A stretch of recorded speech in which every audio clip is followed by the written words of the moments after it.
your identification. What did you say? Now tighten those restraints. Scavenger scum.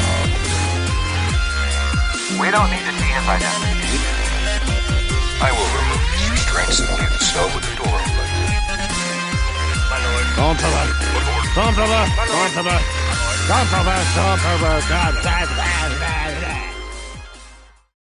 Hello, everyone, and welcome back to the Sidebar Cantina, the podcast where we talk about Star Wars, pop culture, fuck cancer, or whatever the fuck we feel like talking about. Fuck cancer. I'm Mr. Jason Roscom. With me here each and every single week, the Darth Vader to my Palpatine, Dave Martin. Hello, Dave. Hello, Jason.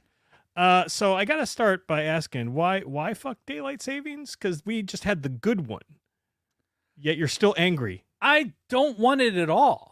No, Like I'd much rather we get rid of it. Yeah, just pick one, right, and leave it the fuck alone. yeah, or meet in the middle. Do it like a half hour. No, none. It's ridiculous. It doesn't need to exist. Well, I agree. We don't need to fall back. I don't need to be driving right now. Like, I'm driving home in the dark. Yeah, I'm leaving for work in the dark. it's the worst. Whatever. You don't need to change the fucking clocks and make it like it just doesn't. We're not every year, right? We have this conversation. Typically, it's in the spring. We're but, we're not working in a farm, no, right? We're not by candlelight working in a fucking factory. Right. We don't need daylight savings. Right. We don't. And oh, by the way, our fucking government, of which I work for, can't pass a fucking bill that says, okay, we don't need daylight savings time anymore. No. Like, because reasons. Yeah, we'll save the election chat for after. Yeah. Because I know most people don't want to hear that No, as part of the show proper. Nobody does. Yeah. We're so tired. Every single person on this planet is tired of hearing about it. Yep. I think people would rather listen to us talk about shaving our nut sacks for fucking 2.5 hours than to hear another fucking advertisement for any of the election bullshit. I've only ever done that twice. Shave my nutsack. Only twice? Yeah, once when I got my vasectomy, and then once when I was trying to like make everything like Dave Chappelle, like smooth it as eggs. Smooth like eggs. Yeah, but it didn't take. Sometimes you got to do some manscaping. That's all I'm saying. Yeah, Smooth like eggs. right. Anyway, so what are we talking about today, Dave? We are talking about the best human being on the planet. I could say that. One of the greatest composers ever. Yeah, like all time. Certainly the greatest of our generation. Oh, bar none. And will hopefully in future generations, when they look back at the orchestral music that was created, regardless of movies or anything else, they will look back and say, okay, there was a person who created the classics, and John Williams was one of those guys. So, yeah, and like he's got such a huge body of work, which we're going to talk about. Yeah. So John Williams documentary came out on, I think, was it the first? November 1st, I think. Yeah, November 1st. So I'm sure you saw it. Oh, yeah. I would hope, because we're doing a show about it. Yes. I watched it, and, fucking tears streaming down my face. Not really, but I mean, virtual tears. I thoroughly enjoyed it, and yeah, I'm looking forward to gushing about it for a couple hours. Yeah, for sure. All right. Well, we always have Patreon and Sidebar business to get to. So should we start with Patreon? You should start with Patreon. All right. Well, if you're enjoying the Sidebar Cantina's content, consider becoming one of our Patreon supporters. For as little as $1 a month, you can support this podcast and help make it possible for us to bring you quality content week after week. We'll do it live. Fuck it. Yes, just like Bill. We'd like to give a huge shout out to all of our current patrons: Frank Kalevich, Don Solsky, Helen Martin, Shotgun Mark, Nick from Swede Studios, Scott and Kim from Used and Abused, Catherine Rennick, Tina Land, Wally Frogmore, my wonderful mother-in-law Patricia Goodstein, Lord Helmet Fire, The Orange and Fett Show, Carly Vickers, David Schmuck, Chantal from Pop My Culture, Kristen Roscom, Sterling Azier, Dragon Buddy, and Frederick Martin. If you'd like to consider becoming a supporter, you can find us at patreon.com/thesidebarcantina. Thank you again to all of our listeners and supporters. You are the reason why we do this. The sacred Jedi. I knew that was coming. So we got anything for sidebar headlines? Hang on, let me hit refresh just to make sure I'm not missing something. Today is the 4th. And it says the 4th. I'm not doing the shout out to my man Doug from the WDW Main Street podcast. Well, I mean, I still can. I mean, he is doing the WDW, the Walt Disney World Main Street podcast. Oh yeah. Yeah. We talked about that last time. That was from before. Yep. But still give them a listen because he did give us a shout out a couple times. Yeah, that's it for sidebar headlines. I think there's more up-to-date things for what the ATSW family is doing Okay. later in the show. All right. Fair enough. So we had a new trailer for Skeleton Crew drop. We did. Did you watch it? I did. Okay. Thoughts? It just reinforces I mean, I'd have to go back and watch a trailer for Goonies, but I really feel like it's just solidifies this is Star Wars Goonies. Right. Yeah. It was like no huge revelations or anything. Nothing like out of the ordinary. It just seemed like more of the same from what we've seen. Right. And leading into that Goonies. And this trailer in particular had a hint of like Guardians of the Galaxy type stuff to it because it was not like your normal Star Wars trailer. You know, they added like popular music in there, Right. and it was it was very different. Not saying it's bad. It was just different. Yeah. Um, I'm here for it still. Yeah. I think it'll be interesting. I mean, you know, we didn't know that we needed a Star Wars Goonies in our life, so who knows what that's going to look like? yeah. I mean, I guess imagine yourself as 7-year-old you, and this came out when we were that age. Yeah. God, could you imagine? They're so honestly, dude, the technology that exists today for some things, like the drone system we were learning today, some of the shit that thing can do, like I could talk about that. I could talk about it for fucking hours about if we had that capability in like even in World War II. Like the shit we were trying to do with like humans and airplanes and doing all this crazy shit, and how I can do it with a fucking drone in the air for fucking 10 minutes. Just unbelievable. But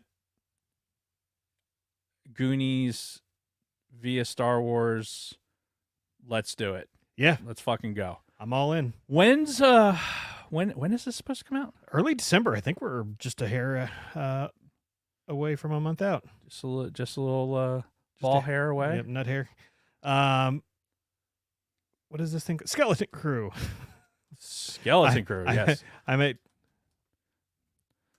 Google and I'm like, PC what am I load looking letter. for? And of course, it starts with 2 episodes. As It did say that. yeah, November 23rd. Why is that in my head? December 3rd. December 3rd. Oh, Yep. okay. There was a 3. So Yeah. So actually, I little was close. 1 day less than a month from now. All right. So Oh my God, I can't believe it's fucking November, dude. I Seriously. know. It's 2024 went by in a fucking blur. It went by fast, but like sometimes not fast enough. Mm. You know what I mean? Like, I don't know. I still feel like it shouldn't be fall yet. Like it should No. still be no. summer or late summer. And it's going to feel like summer for the next couple of days because it's going to go back up into almost 80 degrees. Yeah. So So yeah, we'll be running the AC for a couple nights and then Yeah. back to the heat. I just, which I don't mind at all. Although everything's on fire right now. Like it's like California with all the wildfires around. I don't know. Jersey? Yeah. Have you been outside? No. Well, I mean, Do you, have you smelled it? I did smell something today Yeah. when we took the dogs for a walk. Dude, So- I was outside. We were flying, and I got a headache from the air quality. It was bad. Wow. It was really bad out there. Huh. I didn't And realize. We could actually see a couple of the fires from where we're at altitude, where we were flying today. Oh, Helmet Fire says Atco is burning. That's where Atco's where Layman. Yeah, Keith Layman lives. Yeah. Fuck. Hope he's all right. Yeah, Hamilton, the ranges are on fire. Dude, it's so dry out there. Yeah, because I guess we haven't had rain in Uh-uh. a few months. Yeah, since like September. Yeah. It's crazy. Is there how much fucking rain we had for like I remember it rained for like 3 weeks solid. 3 weeks later. And nighttime is the right time. And now nothing, which I'm not complaining. I love blue sky and sunshine. Yeah. Brian wants to know if Dick is still burning or Dicks are still burning. No, there's a cream for that. Yeah. However, So they got to do the little swab first to make sure. Oh, I hear that's awful. Yeah, fuck that. I'd rather just die of whatever I have. Whatever foot problem you have because your dick's dripping on your foot. Yep. So anyway, yeah, Skeleton Crew trailer. Looking forward to it. We've really only got one episode in between, and that be that. Moving on to our weeks. So I don't have, I should say, a new addition to Sacred Jedi. the Black Series. Sacred Jedi. Right. Well, you said you didn't have one. So. Right. So, but I do have something else to show off. So you remember when I busted out that Andre the Giant little toy that I bought? It was part of a bigger order for some stuff that I had pre-ordered, and now I finally have the stuff to show you. Oh boy, and I'm very excited about this. We're about to have a WWF fucking orgy over here, aren't we? No, it's not wrestling. So apparently, Hasbro and the powers that be over there have given. You know how they're doing the G.I. Joe classifieds now.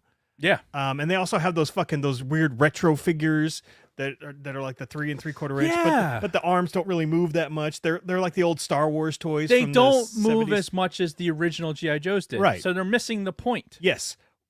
Or are they? Because Oh. there is something new that is now coming out. So you're reaching kind of far under the table there, buddy.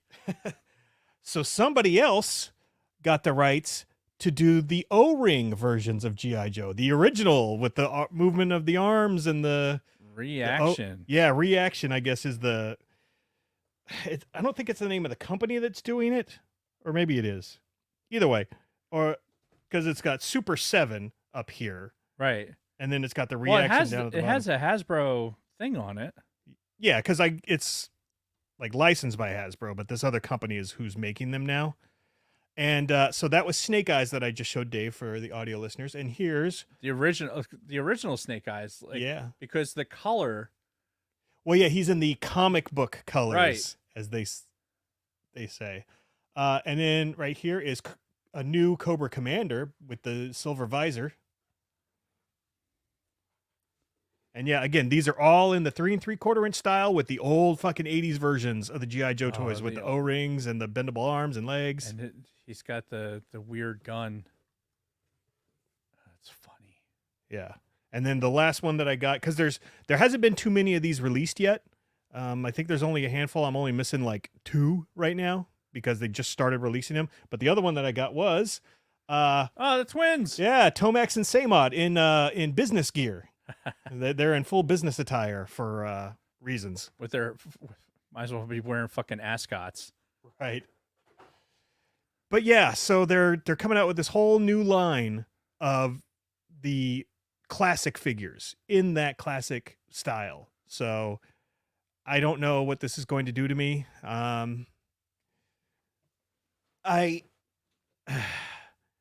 Well, I mean, these guys are going to be able to fit in all those vehicles that you have. Oh, fuck yeah. So, the rationale of not getting the Black Series size ones was because, you have the Star Wars Black Series cornered. Yes. In that market. So it doesn't make sense to have them. Right. Even though they're that cool. However, these you can pose and do all the things with, put them in your vehicles, and they'll look exactly like they did with the original. Yeah, and give them all the fucking guns like, yeah.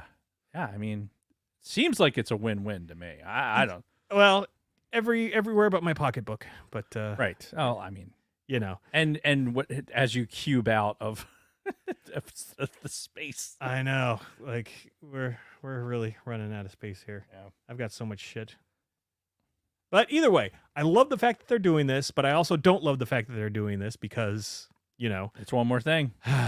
so I don't know. But if anybody else out there is thinking about getting into something new collecting wise, these things are brand new right now, so go check them out. They're I found them at this website called the bigbadtoystore.com. They sell some pretty good shit there. I've seen shit off of there. I think Ricky was a friend of the podcast and Patreon supporter Frederick Martin. Yeah. I think it has turned me on to that store. Yeah, because they that was the only place I could find to pre-order these. Do you know what I want? Hmm. Like, I'm reticent to even say this out loud because, God damn it, Rick, don't you dare. But I want a Starscream. Like, I want a legit Starscream. Like an original? Not even. It doesn't have to be an original. Okay. But I want like a detailed one? like an original style one. Okay. Not one of the like the new ones because they don't like really look like airplanes. Right. Like I have some bodies of because there was Starscream and then there was a couple of like Oh yeah, there was like a whole handful of those fighters. right, and I have some wings. Yeah, there's Rick's in the chat. Frederick Martin has joined the chat. All right. Yeah, but like this Starscream is just one of those Transformers that like is right there. Like Yeah. Rick, Well, when he was getting me the when he gave me the Stegosaurus, I'm like, oh man, this one was my fave, and he has since started getting the I forget it's not the Hasbro version of the Dinobots, but there's a different version. But of course. the transformation is fucking beautiful. It's beautiful. It's beautiful. It's beautiful. It's a new word. Trademark. It's It's beautiful. Can't be beat. And yeah, with a Starscream and that I've actually been looking at it and it sells out all the time. Yeah. So yeah. New age Dinobots. All right. But yeah, this is like the damn Transformers are the only like I've cured myself of my pop thing. Okay. Like there's a couple random ones that pop out, pun intended. But I that cured itself, and apparently it cured itself with everyone else on the planet too because they're not worth shit anymore. Oh, really? Yeah, pretty much. Wow. So Oversaturation. yeah, Beanie Babies. But I mean, I have. Well, Brian in the chat wants to know if you're talking the F-15 Starscream or the F-22. No, the F-15. Okay. What does that say? Bayformer? Oh, Michael Bay. No, by far the F-15. Like that's the OG. Yeah.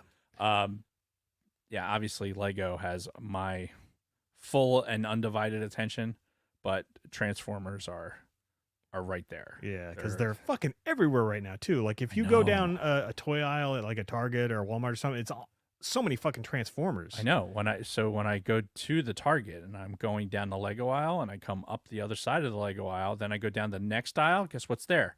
Transformers. Now, here's a question. Like, are kids today like really getting into Transformers all of a sudden? Is that why they're so prevalent right now?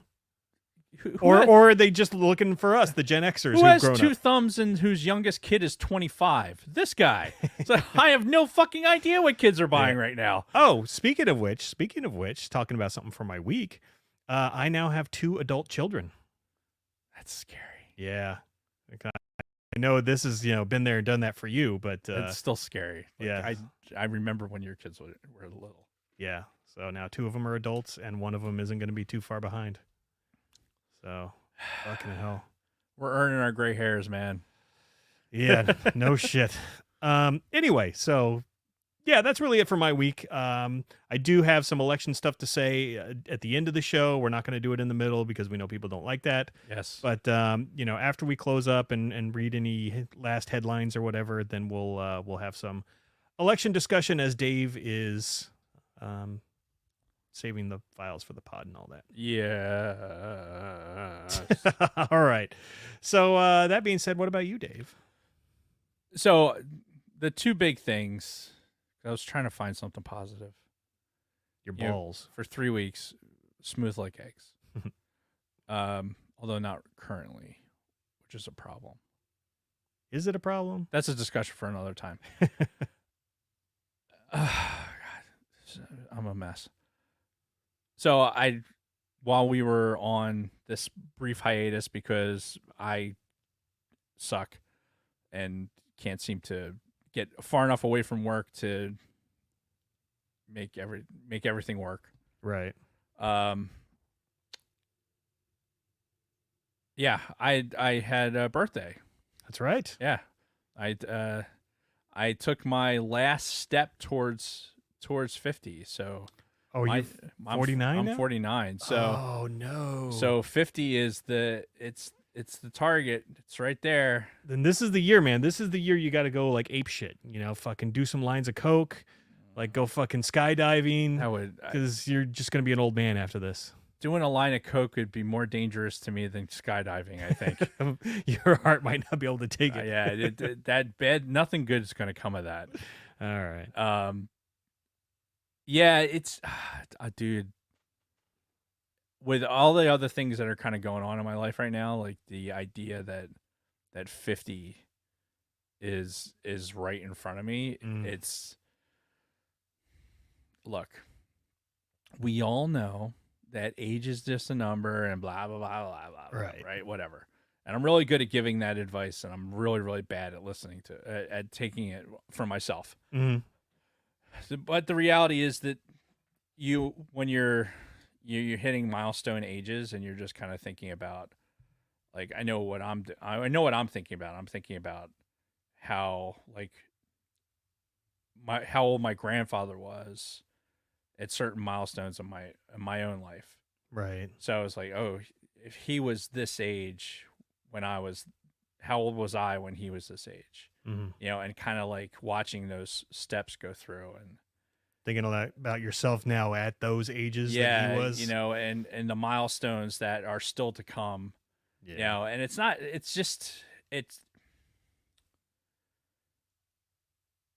this is going to be a tough year, I think. I'm going to try and do my best to like kind of not make it seem like, oh, I'm like sprinting to some sort of finish line. Right. But at the same time, I'm like, yeah, I want to make 49 means something, I guess. Okay. I don't know. It's been a weird couple weeks, man. And yeah, age is but a number, but numbers get higher. Yeah. And each time the number gets higher, you're just like, oh my god, it's the fucking worst ever. Oh yeah. So yeah, it's yeah. So I had my birthday, and you know what I did for my birthday? Nothing. Absolutely nothing. Absolutely nothing. And it was fucking glorious. Yeah, we were. I think there was all sorts of things we were supposed to do, and I ended up not doing anything. I got my my COVID and my flu shot. Oh, fun. Yeah. So I had that, and so I had that the day before. So, sidebar, but kind of along the same lines. Because of your position, are you required to get certain vaccines? No. No? Okay. Because I wasn't sure, like, if because you still work hand in hand with the military unit, if you had to maintain some level of like at least flu shot and all that. No, I mean nobody's tracking it. I think initially when the the COVID shit was happening, like that was kind of there was. Yeah, I'm sure there was tracking mechanisms for like, okay, who's taking it and who's not as far as the civilians, but and that didn't last. Okay. Yeah, they don't track whether or not whether I have my shots or not. Yeah, because I was going to say I haven't gotten a flu shot since the day I left the military. I haven't gotten a single vaccination since I left the military, actually. I think it's really about my habit pattern, I think, because and I'm not saying like what you're doing is wrong. Obviously, it's medically it's the best idea. I don't think about it. It's just something that I just like, okay, no, it's this time of year, and I just go do it. And I think it's because I'm around it. Yeah. And it's the same, like, oh shit, this person's red for their flu shot, and like it's just kind of, I'm looking at people's ITSs and shit like that. I'm just like, fucking all right, flu shot. I got my flu shot. Yeah, like you never left. For me, it was they injected me with so much shit during my 26 years that I don't want anything anymore. Fuck it, leave me alone. Stop giving me vaccines. Yeah, at least for now. I know when I get older, it's probably going to be necessary. Or you're going to hear, oh, Jason Roscom died of the flu at age 58. Yeah. Well, I'll tell you, have you had the shingles before? No. I've had real chicken pox, though. Yeah, so did I. And I still got shingles. When was this? I had shingles while I was in the unit. I don't remember that at all. It was after, what the fuck? This fucking cord. I had a knee surgery, and what we think happened was like my immune system like tanked after it was my second knee surgery. And so my immune system dipped to the point where like I ended up getting shingles. Mm. And it was fucking bonkers because the way it presented was like my hair hurt. Oh, geez. And it was, so even just the slightest breeze if it went through my hair, it felt like I was on fire. Wow. And it was only one half of my fucking head. So like weird. there was a line right down the middle of it. So when I went to flight medicine, right, you go in there, and at the time there was actually a dude in there that was really fucking good. He was like he was a cardiologist on the outside, some colonel. Mm-hmm. And so I'm telling him what's going on. He's like, wait right here. And he leaves, right? Leaves me in the fucking room. Oh, Like, shit. okay. Comes back with some fucking captain, right? Some young girl. Uh-huh. And he's like, okay, tell her everything you told me. So I go through the whole spiel about the thing with my fucking, just feel like shit. My hair hurts, the whole shoot match. And she starts like throwing things out there, like of what it could possibly be. Mm-hmm. Right. And I'm just sitting there like, what are we doing right now? Yeah. Like, are we guessing? We're guessing what's wrong with Dave right now. Well, I'm assuming he was quizzing her, like he Yeah, knew what was he going knew. on. Yeah, he knew. I didn't know. Right. He didn't tell me. Yeah, like he just went and got her. Yeah, care to clue me in before we go through Right. the lesson? And this is before the rest of my fucking body fell apart. Like, Yeah. so I was still relatively healthy at the time. And, yeah, so finally after, he had her ask some more questions, and then finally he's like, oh, it's shingles. Yeah. Like, and they did some other stuff and then put me on some antivirals and sent me home for a couple days. But yeah, it was fucking miserable, dude. Mm. It was absolutely fucking miserable. The movement of my head would move a hair, and then that would trigger a fucking whoosh, like somebody had lit me on fire. That's Dude, when you go Michael Jackson and say, "Hey, give me some of that white stuff and just let me sleep through this yeah, till it heals." where's my fucking propofol? Yeah. So anyway, I say all that to say that get your you're probably going to want a shingles vaccination at some point. I didn't realize they had those. They do. Okay. Yeah, once you hit a certain age, apparently. Yeah. Which, as I approach said ages. Yeah. So the only other thing that I have for my week, and it's a really cool thing, and I already told you about it before. Okay. But so I cannot get comfortable over here. Sorry for all the weird movement and noises. I can't fucking relax for some reason. we need new chairs. That's what it is. Yeah, these things. God. These chairs have been through hell and back Yeah. for sure. They used to be used by the Air Force before. Right. For God knows how long. Yeah, we trash picked them, for God's sakes. Yeah. So they already had miles on them. Yeah. We're talking, fuck, how long we been doing the pod now? 7 years. 7 years? Jesus. Yeah, 7 years on top of whatever these were already being Right. abused for. Anyway, so last week, at some point early in the week, I got a text message and say, "Hey, are you available on Halloween to fly?" So I think I've talked about it on the pod, but one of my additional duties for the Air Force is I fly the drones for the group. Military has quadcopters, basically same kind of drones that I fly. Yeah, in your with my civilian life. Yeah, on the other side, Yeah. like the DJI ones, except they're compliant, so they can be flown on base. Yeah. But for the ones that we fly on base, it has to go through this whole cert process, and we have to log our hours, and we're basically, it's flying just like you were in the squadron, Huh. right? So I have a currency I have to maintain. You have to fill out the 781 when you're done. We submit like a thing, and then when it goes through, there's like a PMR process, like legit. So I'm one of the IPs for that. And so they reached out to me and said, "Hey, you available to fly on Thursday down to Lakehurst?" And I'm like, I didn't have any meetings or anything else. So I'm like, yeah, I should be available. Mm-hmm. So the only detail I got was that it's down to Lakehurst, something to do with the Hindenburg. I'm like, all right. It's weird because Halloween has nothing to do with the Hindenburg disaster. Sure. So that happened in May. So, like, whatever. Who cares? Like, it was a fucking one of those. It was 80 degrees and a beautiful blue sky, sunny day. I'm like, there's way worse things I could be doing that day than going down to Lakehurst to fucking fly drones. Of course, yeah.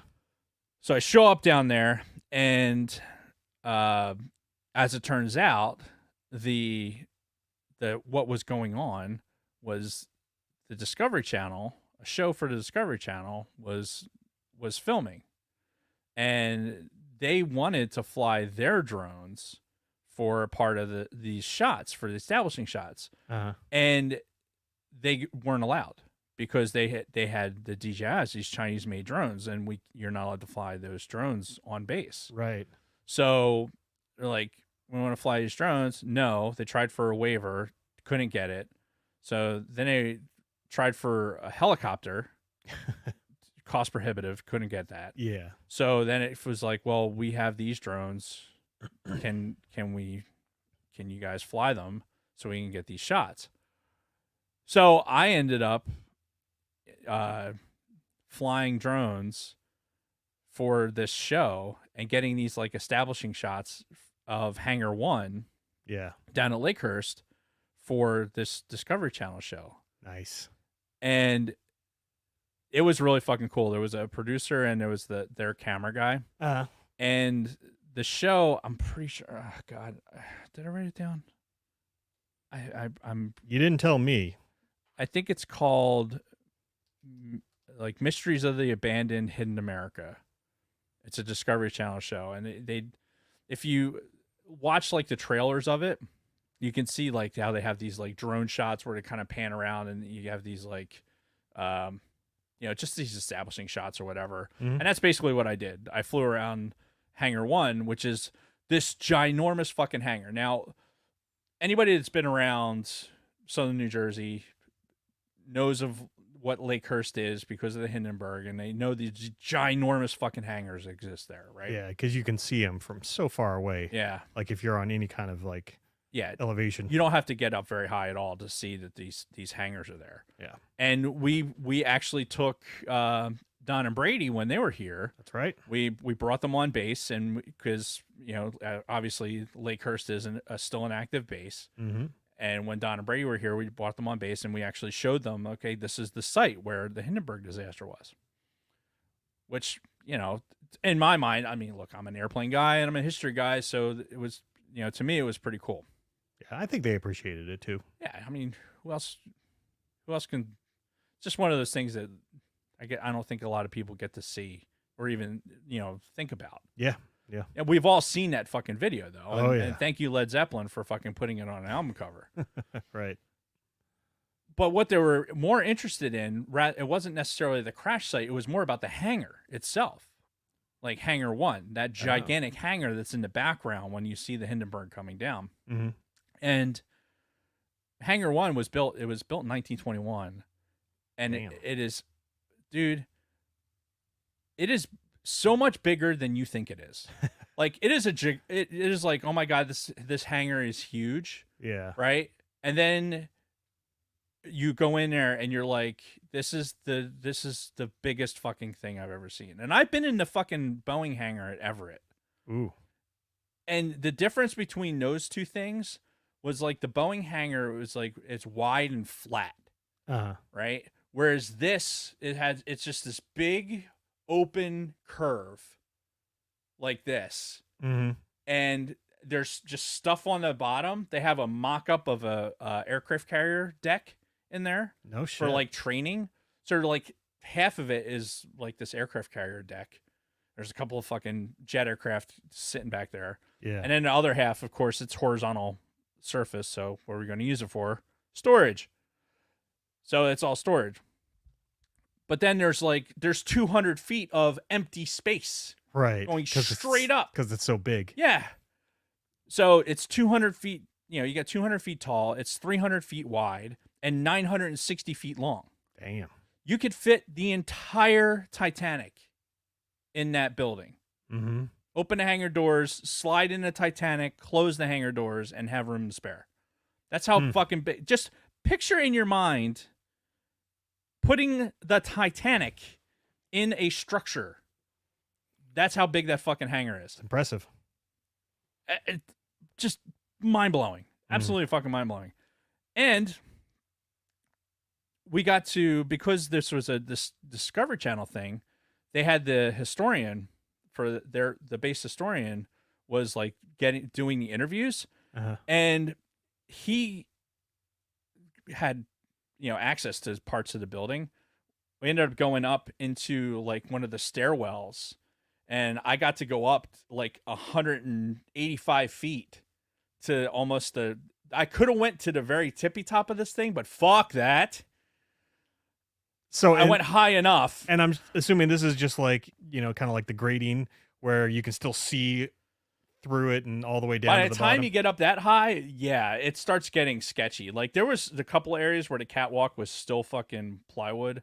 Yeah. Or, planks. And again, 1921, kids, is when this thing was fucking built. And it's the enormity of it. It's wood. The roof is wood. Yeah. Wood. Like, yeah, my God. It's just, you just can't. It's tough to wrap your brain around. So those guys, we were actually going to fly inside the hangar, but we ended up not needing to do it because they had their steady cams and they got some really good shots from in there. But I got to go up into the fucking thing and just like, Man. I had said it to one of the guys. I'm like, for somebody who used to fly for a living, I have an unreasonable, issue with heights these days. And I think it's more of a mortality thing than it is anything. Yeah. But I still went up there. Like, because I don't want to miss the opportunity to fucking do it. Fucking right. But yeah, it was fucking great experience. And once this thing comes out, like, are you actually going to be credited? Yeah, I'll be in the show's credits. I will be at the end of the segment. It'll say drone operators, and my name will be on it. Then you need to get on IMDb and make your own page. Yeah, so that's the thing. Like, I didn't know that you can make your own IMDb page. Yeah, I know it's a guy. like a wiki. Yeah, yeah, I know a guy who was an extra in some movie, and he even created one for himself. Yeah, well, my cousin Rick has his an IMDb credit. I don't think he created his own. I think he got it from something else. But yeah, I'm like, oh man. So I have to wait for it to come out. But unfortunately, the drones that the Air Force has aren't nearly as good as the fucking drones that those guys would have used. Oh, I'm sure. So I did my absolute fucking best with the equipment that we had. So I don't know how much of the footage that I actually did. I took a lot of stills, and we worked on some stuff, and thankfully I have a reasonable eye for it, so I think it'll be all right. But Now you got to start keeping an eye out. Drone operators well, that's wanted. that's dude, that's a whole nother. That is like even today, like going through drone training today. It is an entire subsect where I would have to load shed so much more other stuff and focus on that, because that's, and Vickers and I have talked about it, because he has a couple different drones, or he's down one right now, and he's telling the story about it in the chat, for those of you who are on the YouTube feed. But it would require a level of dedication to actually do it, and make money doing it. All right. And I can tell you this, and I had this issue. I worked air quote. I was a volunteer at an event on Saturday for Kathy. They had this a really, really successful thing, the Pike Jam event this past weekend. Okay. There's like food vendors and food trucks and vendors, and playhouses for the kids, and it was a whole big event. They've been planning it for months. They did one in the spring, but the weather was kind of shit, so this is the fall version. Weather was perfect. They did a great job. My job was to take pictures, but they wanted somebody who could walk up and say, "Hey guys, can you get together? Give me a smile, do whatever." Like, that's kind of what they were looking for. I'm more of I'm going to stand back here and take candid shots of people and get setup shots and stuff like that. That's my thing. That's my speed. I'm not the guy. I'm not the guy to walk up to people and be like, I'm going to pump you up. Yeah. Did it just get brighter over here? Did you notice? But I'm sure that like if somebody came up to you and said, "Hey, can you get a picture of us?" or whatever, you would have. I would have. Yeah. But I'm not the guy to go fucking make that happen. Right. I wouldn't be either. I'm much more of a background guy, and I think it's the same thing with like the drone stuff. I'm sure to make money, I'd have to be out there fucking actually selling myself. Yeah. Just like with the show, it's like we could probably, if we put more bandwidth to it, we sold ourselves more, we could probably expand further than we are. Yeah. But that would require putting ourselves out there. Yeah. Even a little bit more. God damn it. I just, peopling is exhausting. It is. And I at this age, I need like a bitch Stewie to fucking right. Classic episode, by the way. God, you guys used to talk about that all the time. Bitch Stewie. You and John. So anyway, that was really, really cool. Something that I got to do at work. Had no idea it was going to happen. Yeah. And now all of a sudden you're I'm going to have a credit as a drone operator. like, I was working for the Discovery Channel. I did some drone shots for them. Yeah. Working, air quote, even though technically I guess the government was like, I'm sure there's some weird thing in there that I probably am not supposed to get any. There's no compensation for it, obviously. No. But that doesn't matter. Like, this is just your foot in the door. That's all this is. Exactly. It's more fun to just be able to say it. Yeah. You can be like, well, first of all, you have to make sure whenever it airs, you figure out a way to record it or. Yeah, I'm something. going to have to somehow get to the Discovery Channel, because they have, I think it's season 3 of that show is coming out. And it'll take like, I think he said the rough cut comes out. It takes like 8 weeks, 6 to 8 weeks for him to get the edit and the rough cut for the entire episode, because they've been bouncing around filming all over the place. Yeah. So it takes a while to get the rough cut. Then the rough cut, I think, goes back to the Air Force to look at certain stuff, make sure that like, okay, you're not selling any secrets to anybody, and then it kind of goes back. Yeah. So it'll be a minute, but yeah, at some point I'm going to have to figure out, how do I get Discovery Channel so that I can watch? I want to watch the old episodes. Yeah. Well, I know they I think they partnered with another streaming service. I think it's Like- Max. That sounds right. Yeah. So I would imagine, yeah, it's something you can see on there, and hopefully not have to actually get a cable subscription to watch the Discovery Channel right. channel. I'll get a YouTube Yeah. YouTube TV fucking trial and just binge it. Yeah. So yeah, more to follow. Whenever I hear something, I'll make sure everyone else knows too. All right.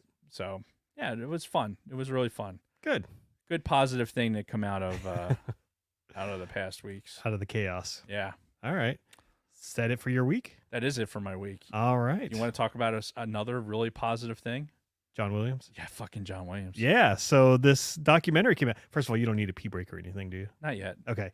Yeah. This documentary came out. It's called Music by John Williams. Mm-hmm. And it's about an hour and 45. It was a lot longer than I was expecting. And it was great, though, because it was... I'm trying to figure out a way to describe it because it doesn't go through every bit of his life.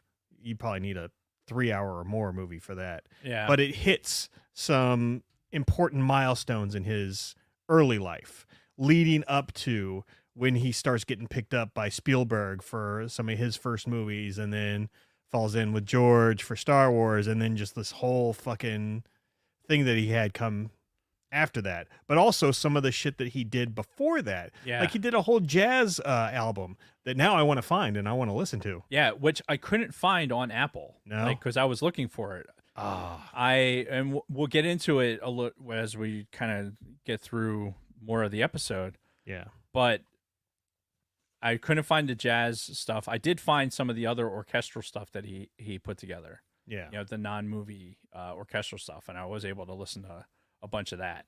Yeah. But yeah, the idea, like his upbringing and this musical upbringing that he had. Yeah, his father was played some instrument. His mom was a singer and He was dancer. a drummer. He was a percussionist. Okay. And he worked in the movies. Yeah. Like, and went back and forth. So Johnny had this exposure to it. Yeah. So yeah, it is a non-spoilers, I guess.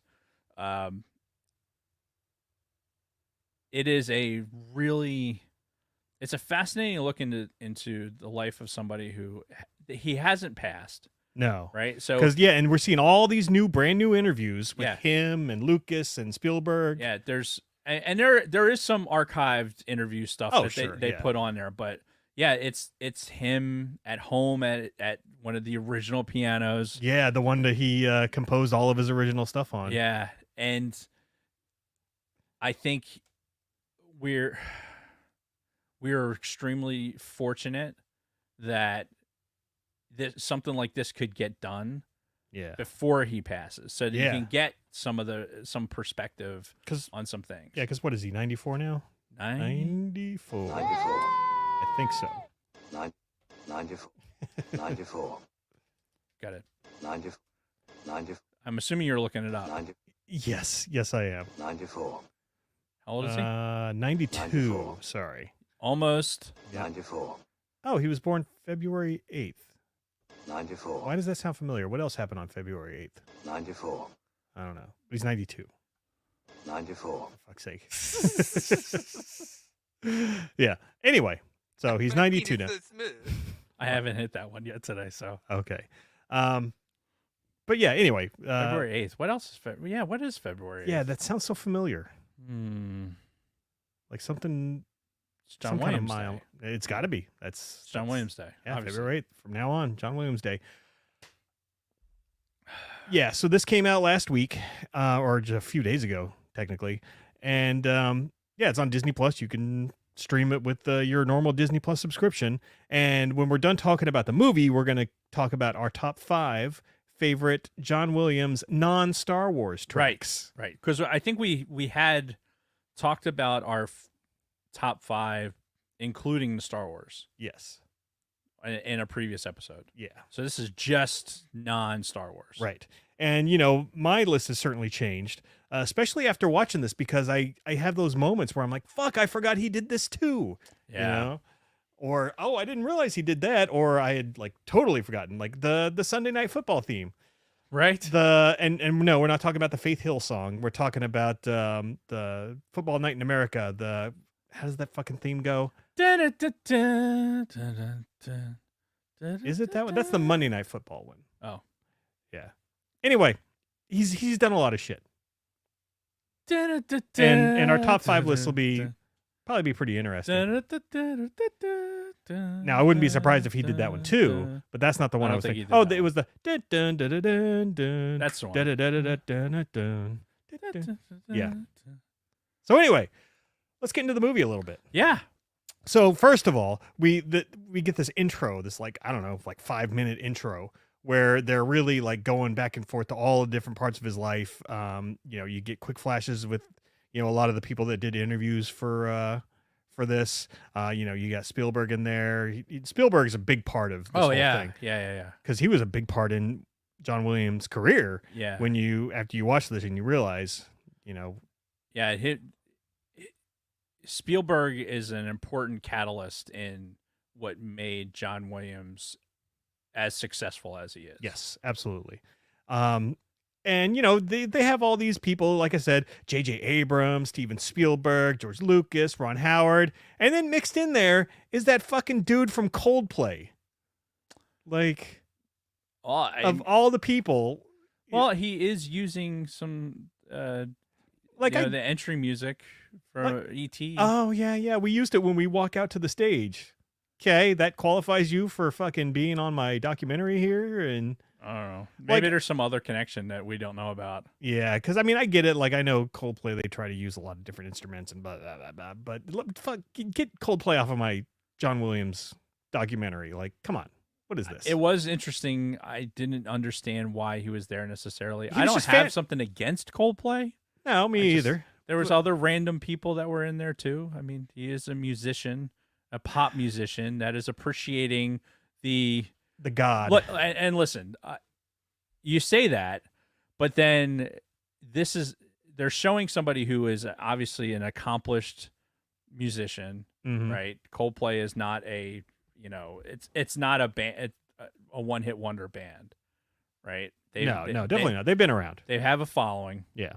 And as a musician, to see another musician have such visceral reactions to the music, like the same way that we do, like kind of humanizes it a little bit, I guess. Yeah. For like to know that they're having the same level of appreciation that we are. Okay. Like I like that. I guess maybe like Coldplay is like us, I guess, in this documentary. It's like we're just the ones that are just like, drooling all over him, and we're not subject matter experts, and we're not musicians, right? Like, you're more of a musician than I am. You can actually play an instrument somewhat. Yeah, I can't do shit. I can fucking I might be able to tap on this table to some.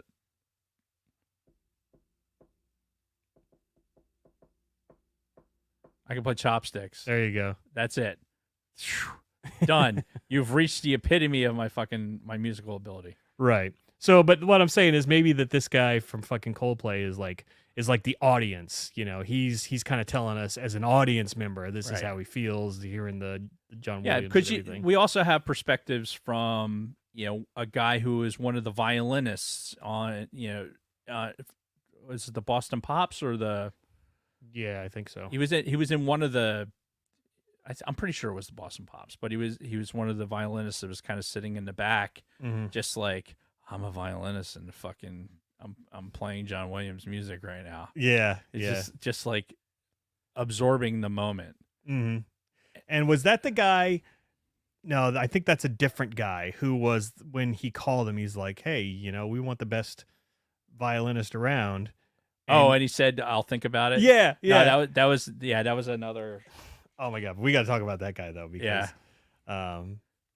we'll just say it because they were looking for like the best violin player in the world to do what movie? Oh, Schindler's List, right? Is that what they were talking about?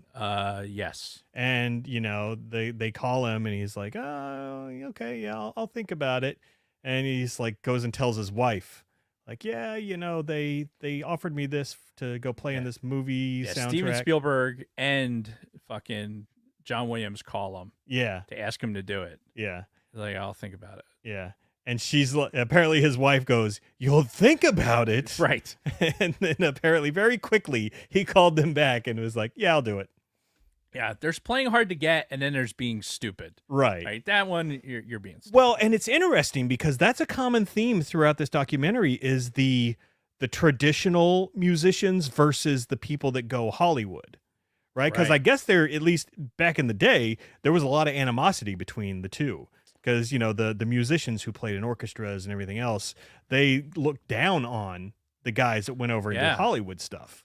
Yeah, and I think he definitely, what this does, the documentary does highlight that. It's really interesting to the Boston Pops issue is when it comes up. It's the mid 1980s, and he gets hired on as the conductor for the Boston Pops. Yep.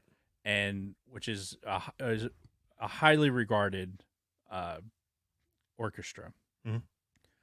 And he gets hired as the conductor for that. But after a couple years of them basically kind of shitting on him a little bit for musical selections and stuff like that, he finally is like, "Fuck you, I'm done with you." Yeah. Because of how the musicians were, and it was mainly because of your movie shit is not real music type mentality. We still have that to this day. I mean, I still get I think I talked about it on the show, but I commented on somebody's Instagram thing, which I usually don't do. Mm-hmm. But somebody had made the comment about a musical score not being like real classical music. Oh, fuck that. And I laid into that. Yeah. Right. With a good long fucking answer. And I still get likes from that. And this was months and months ago. Mm-hmm. And it's really weird to every once in a while I get like a random like from that. I'm like, who's still looking at that post? Like, how does that happen? I don't know. Maybe he gets a new follower. And I guess, but it's going fucking through his crazy. old posts. It's crazy, but yeah, this idea. Sure, if you want to be like some sort of elitist of like, well, if this wasn't, if this isn't Wagner, or you're not this music that you're writing is not meant for like the true orchestral experience, right? Then it's just that they're just being elitist. Yeah. And they want to they're missing the opportunity of and the understanding of like, hey, this is the only way that this music is going to survive. Yeah. Oh yeah. Like the orchestra, and this is something that Steven Spielberg even addressed early on, when Steven Spielberg had concerns in the late 70s, early 80s that the orchestral soundtracks were going away. Right. Like, because they were putting all just like popular music into the movies and TV shows instead. They had made these changes that it was like, he didn't want to see this classic part of the art, fall to the wayside. So making somebody like John Williams a part of it was really important to him. And every single one of those movies that they describe on there, like, can you you can't imagine those movies without that score. No. Like even a movie like Home Alone. Oh yeah. Right? Like picture Home Alone without the John Williams score. It wouldn't be the same. It wouldn't be. And it's the parts of it that you don't even really think about. But yeah, because it's the stuff that sets the mood and kind of really makes you feel, like it's the Christmas season and you're there and kind of the quiet house and while Kevin's going around doing all his things. And it's this Christmas like I can't listen to Home Alone parts of I have it in my Essential John Williams playlist, right? There's Home Alone stuff in there, but I usually skip it because I don't like Christmas outside of a certain time frame. So I end up skipping it because that is Christmas music to me. Sure. Yeah. Like that is, and it's spectacular. Mhm. But I just don't. I'm not ready for it yet. Yep. So we'll come back to the whole Spielberg and not wanting orchestral stuff. Right. Because I don't have a ton of notes about the movie, so we can kind of freestyle afterwards. But I do have some I wanted to get through. Yeah, man. When we start off, like after that 5-minute intro, we start off with him at that piano that you were talking about, which Yep. God knows how much they're going to be able to sell that fucking piano for when he's gone. Should go into. It belongs in a museum. Yeah. And, hey, it might. And it's the same piano he's had for many, many years, decades. And I know exactly where that piano's going to end up. Where? That Tanglewood place. Oh, yep, probably. Yeah. Yeah, I'd be fine with that. But and he starts off playing the Jaws theme. Doo doo doo doo. And he's got this like giddy look on his face. He's just smiling as he's like playing it and looking at like the cameraman or whatever. Mm-hmm. And you're just like, oh man, this guy he loves music. And he really has that feel for it. And then they go into this story about how that's how he played the Jaws theme for fucking Spielberg when he first revealed it to him. Right. And they start talking about the temp music that they put into to movies for their soundtrack and before the actual composition is made, and they use like bits from other movies and stuff, and like this is kind of the feel I want, like the directors will say. Right. And then of course the composer will do their own thing with it. And of course Williams, he had a big disagreement on Jaws specifically with the way that they had done the music, and he pulled out his soundtrack, and of course far better than what they were going for, because they were going for like super creepy, scary music through the whole thing. Right. Whereas he even said in one part, like, hey, it's still kind of an adventure, that these guys are going on. Yeah, it's like it's a nautical adventure. Yeah, those were exact words. So, just again, seeing how a director thinks that a score should go, roughly, and then after the somebody like John Williams gets a hold of it, and how it can turn out completely different but be fucking perfect also. Yeah, that was a kind of a peek behind the curtain that I didn't really know before. Yeah, that, me either. That they took like, because even George Lucas had mentioned it. Like he had, like, oh, here's this music from Oklahoma, or this, here's these particular interludes from different things to kind of give that feeling. Yeah. And when he was talking about like that part where George Lucas, he was actually with John Williams selecting some of those. Yeah. So when they were kind of going into it, then John Williams would have like an idea. But what was great, and Spielberg said this, or I think it was Spielberg.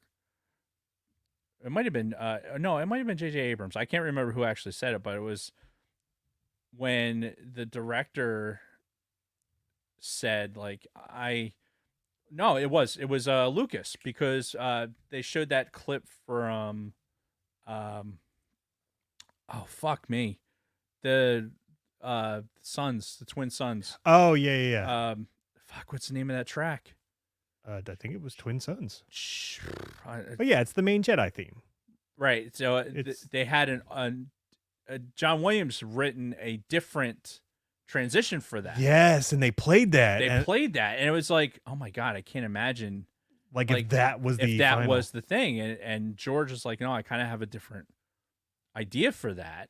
Yeah. And so what John Williams wrote was like, okay, this is what you want. I'm going to write something that's closer to what you want. Mm-hmm. And they mentioned that most composers would go like, well, that's not what I think it should be. Yeah.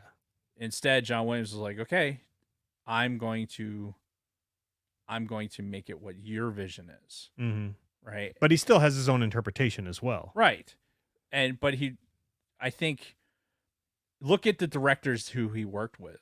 Mm-hmm. Like he wasn't working on schlep projects. Right. He's working with some of the biggest names in movies. Right. At the time. Well, and at the time they were big up and comers, right? Yeah. Spielberg in his first movies, and Lucas in his early movies, and of course Star Wars, which is what put him on the map. Yeah. So yeah, it was very interesting that he started off with these guys when they were just starting off as well. Thank you, Bronco Fett. Binary Sunset. Jeez, I can't believe I fucking forgot that. Yeah, great track though. So yeah, we talked about the Spielberg and the whole orchestral soundtrack thing because, like you said, he was afraid that orchestral soundtracks were going away because of the way that they were making movies at the time. And this was at the time in the fucking 40s and 50s. No, he was talking. It was like this. I think it was 50s into the 60s. Okay. Where it was like more. They were pulling more modern kind of like the pop music. Yeah. Was popular at the time, like synthesizers and stuff like that. Mm-hmm. And then fucking Spielberg, I guess, heard a couple of John Williams scores. Like one was from a Western, one was from some other movie. And he said to himself, like, when I make my first movie, this is the guy I want to, conduct my first movie, the soundtrack for my first movie. And he stuck with that when he finally got his opportunity to make that fucking, what was that first movie that he made with what's her name, Goldie Hawn? Oh, it was oh shit. Yeah. Well, the name of it's irrelevant because I'd never heard of the movie before this documentary. So. Oh, I had heard the name of the movie. I didn't Is it realize. Bird on a no, not Bird on a Wire. No. That is a Goldie Hawn movie. Yes. No, I don't know why I was thinking that. Anyway. Yeah. So Spielberg had a huge hand in bringing him in. Now he was already in Hollywood doing music, but he was doing like all kinds of different stuff. Like he was and it was a lot of TV. comedy and TV. A lot of stuff TV like that. And he even said like he was sick of comedy at one point. Dude, he did shit for Gilligan's Island. Yeah, Gilligan's Island. I didn't know that. Gidget, the old Gidget show. Oh, Gidget. Yeah, or a movie, whatever it was. Yeah, so he was doing all kinds of crazy shit at the time. He did the Lost in Space theme, which Right. I'm pretty sure that was before Spielberg picked him up. I don't know when that first movie came out, but yeah, yeah. I don't remember either. So, he was already working, but Spielberg like really wanting him and that style for his movies is what, brought him into the prominence that he eventually, came to.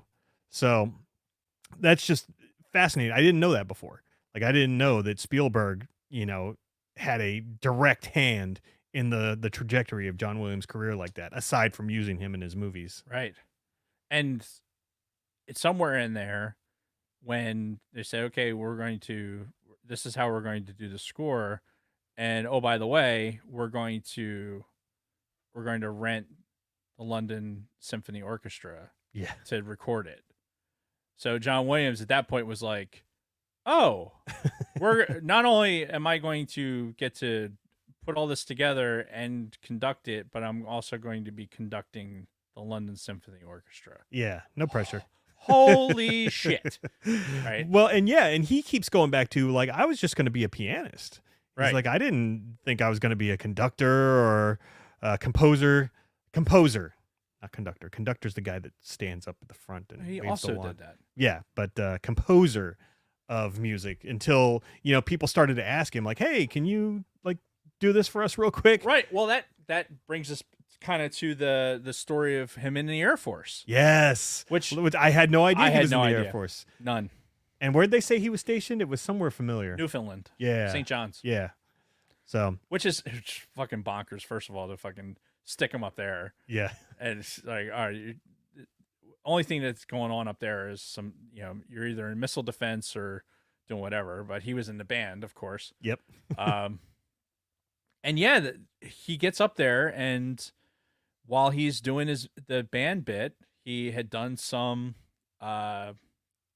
composing for, while he was in high school for the school plays and shit. So he had good overall impression of all that. Yeah. Yeah.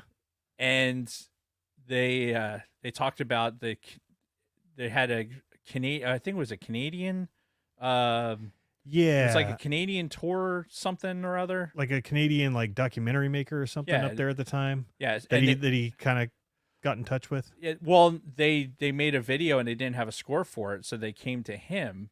Yeah. And asked him if he would do it, and this is kind of a theme with him too. Especially when he was young, we were like, "Hey, do you think you could do this?" And he goes, "Yeah, I can do that." Not knowing whether he could do it or not because he had never done it before. Right. And then like overfilling his plate too. He mentioned before. Oh, yeah. Like Oh, yeah. he's basically saying yes to everything and just stacking more and more stuff. 100%. I can I totally appreciate that. Yeah, but I was so stoked when I saw that he was in the Air Force. I'm like, yes. See him sitting there with his fucking with his senior airman stripes on. It's Oh, just hell like, yeah. what the fuck? And then I had the newspaper clippings, with him and making his contributions to what was going on in that area. Yeah. So it's just a weird connection that I just had no idea Mm-hmm. at all.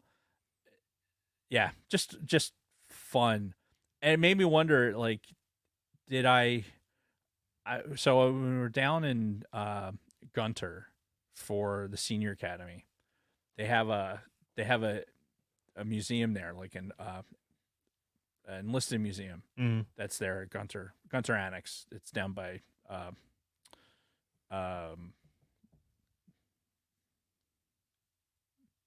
Alabama. What's the name of the town? Montgomery, Alabama. Ah, Wow, that hurt trying to pull that one out. it's all right. You're almost 50. We understand. So, yeah, we'll use that one a lot.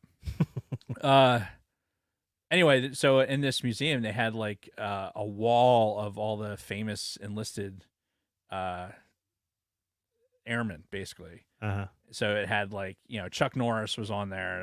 That was one of He was in the Air Force? Yeah, Chuck Norris was in the Air Force. No shit. Yeah. Huh. In fact, is on my phone somewhere. There's a picture of Chuck Norris because Jeff liked to make Chuck all the Chuck Norris jokes and Oh yeah, they got old very quickly. yeah, and he was in fucking grade school when that shit was happening. So though. Yeah. I sent him those pictures.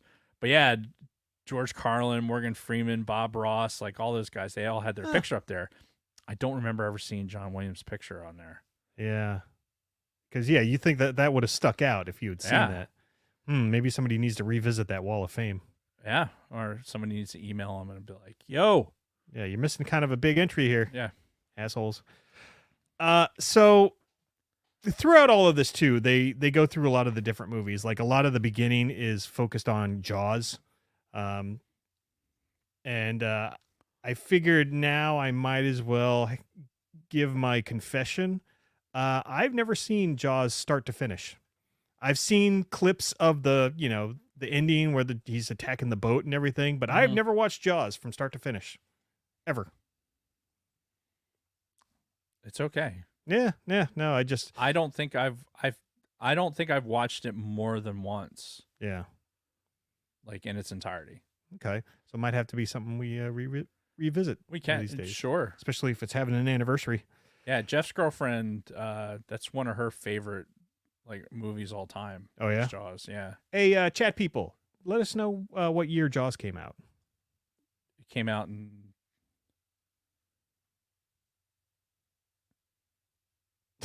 Don't hurt yourself. No, it was. Well, it came out before Star Wars because Star Wars overtook it at the all-time box office. Because that's when Spielberg did the whole article congratulating George on surpassing the box office of Jaws. I think it was in 76. 76, fucking yay! Bicentennial. I'm pretty sure it was in 76. Anyway, not a huge deal. But yeah, I figured now would be as good time as any to reveal that I'd never actually seen Jaws.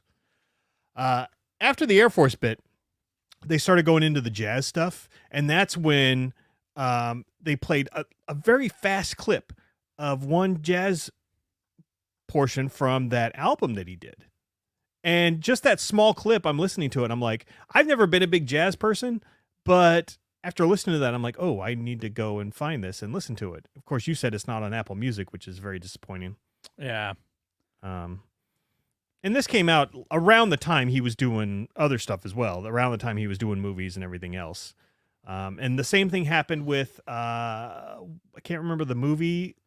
It might have been Schindler's List, but where, he had done a violin piece, and this guy who was I guess played in the orchestra called somebody and said, hey, he needs to do a whole violin concerto album. And they're like, yeah, we're already working on it. It's going to be done in 6 weeks. Right. I can't pronounce the, it's like Elegy. Elegy. Elegy? That's what it sounds like. Sounds like that, right? Yeah. Elegy for cello and orchestra. I was able to download. Oh, you did find that one. Yeah, and Okay. that's actually it's good. Mhm. It's not earth shattering, Right. but it's a good piece for for violins and for the cello in particular. The copy I got was Yo-Yo Ma was the primary. Gotcha. Jazz Beginnings is the name of the album. Right. Which I think I saw on one of the Google buying sites for like €15 or something. Oh, it was out there. Oh, it's just All right. something I'm gonna have to be searching for in the stacks Oh, yeah. somewhere. Definitely. Okay, so getting back to the movie. I didn't realize he did the Peter Gunn theme. The do do do Yeah. do do do do No idea. do. And of course, I immediately associate that with the fucking that racing game from Nintendo. You know which one I'm talking about? No, Mario Kart. No. We're talking. What it might even was that pre Nintendo? I don't know. I'm still not sure what you're talking about. It was one. It was. Oh, somebody help me out with this. You know exactly what I'm talking about. It was a game. It was a car game where you like drove and like you could, squirt out oil to make the people chasing you. Oh, spin Spy out. Hunter. Spy Hunter. Yeah, that was an arcade game first. That music Before was in there. Really? Yes. Huh. I must have forgotten that. Spy Hunter. Yes. Thank you. Helmet Fire Gotcha. is verifying what you had said. Mm-hmm. So yeah, I thought that was cool.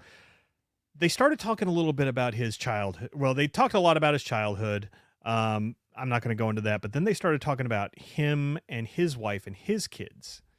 Mhm. And his first wife, who he had his 3 kids with, died early at the age of 41. 41. Apparently had a aneurysm, I think he said. Yeah, she was doing a movie. Yeah, she was on set and fucking just Yeah.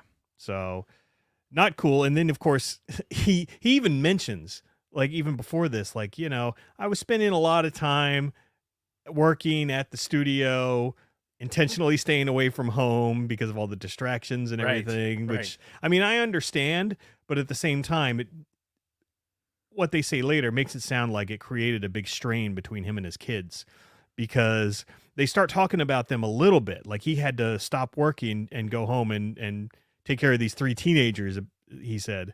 And he said a lot of the times it didn't go well. And as he's talking about this, you can see there's some like pain in his eyes, Right. like he has some like regrets and like have bad memories from this time. And the only one of his kids who contributed to this documentary was his daughter, Right. the oldest.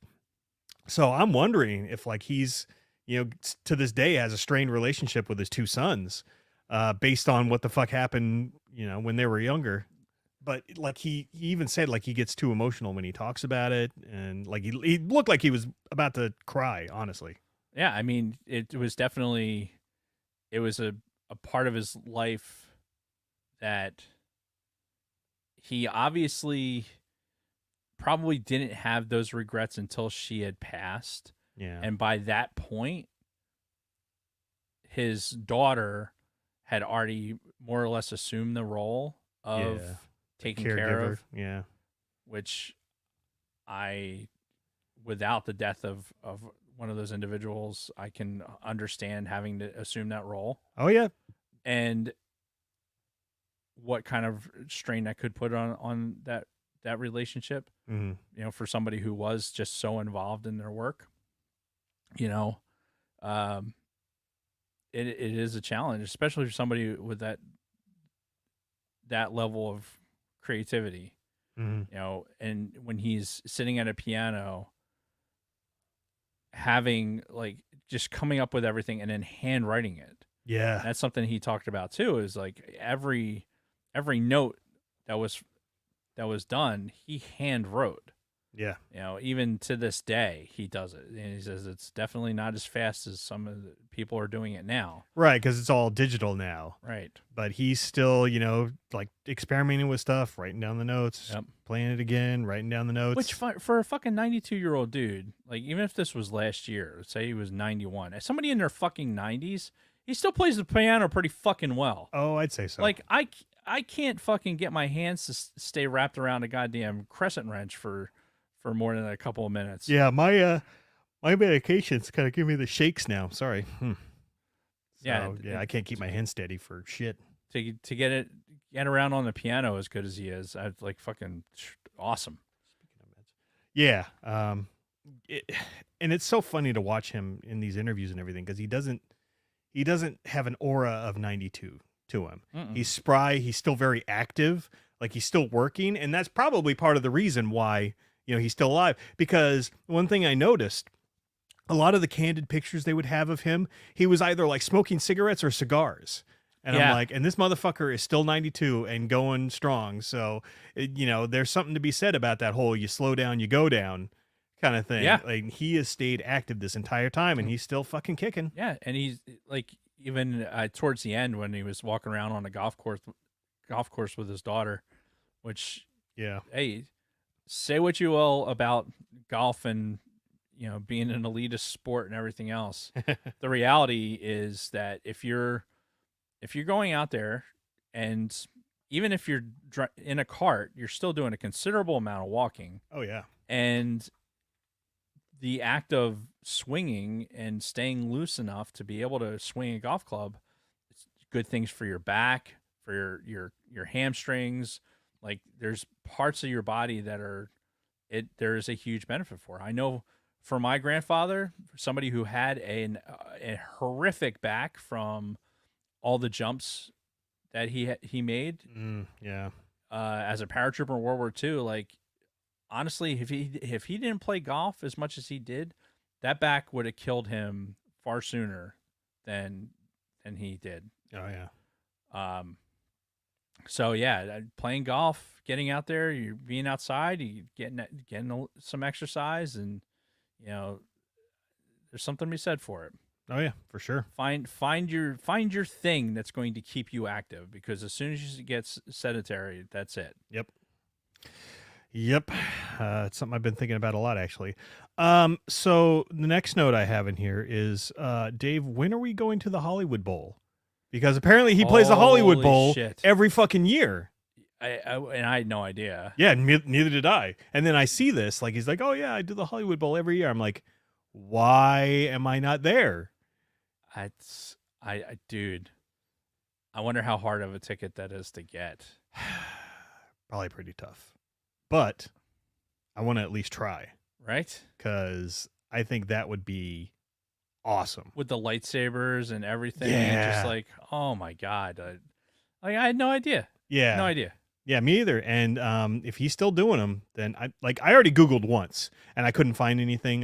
It took me to their like ticket selling page for the Hollywood Bowl, but nothing John Williams on there yet. I'm trying to figure out what time of year that it seemed like it was. Well, they were all outside because the Hollywood Bowl is like an outdoor amphitheater. Right. But But isn't that in LA? yeah. Well, yeah. So I guess it could technically be most times of the year. Yeah. Basically, not December, January. Than any other time it could. So I don't know.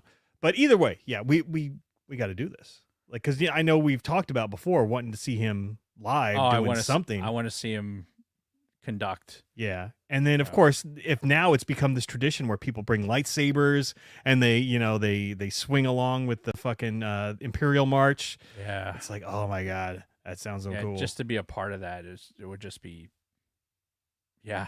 Yeah. So we Just be something else. we need to be checking into that. Fuck yeah, man.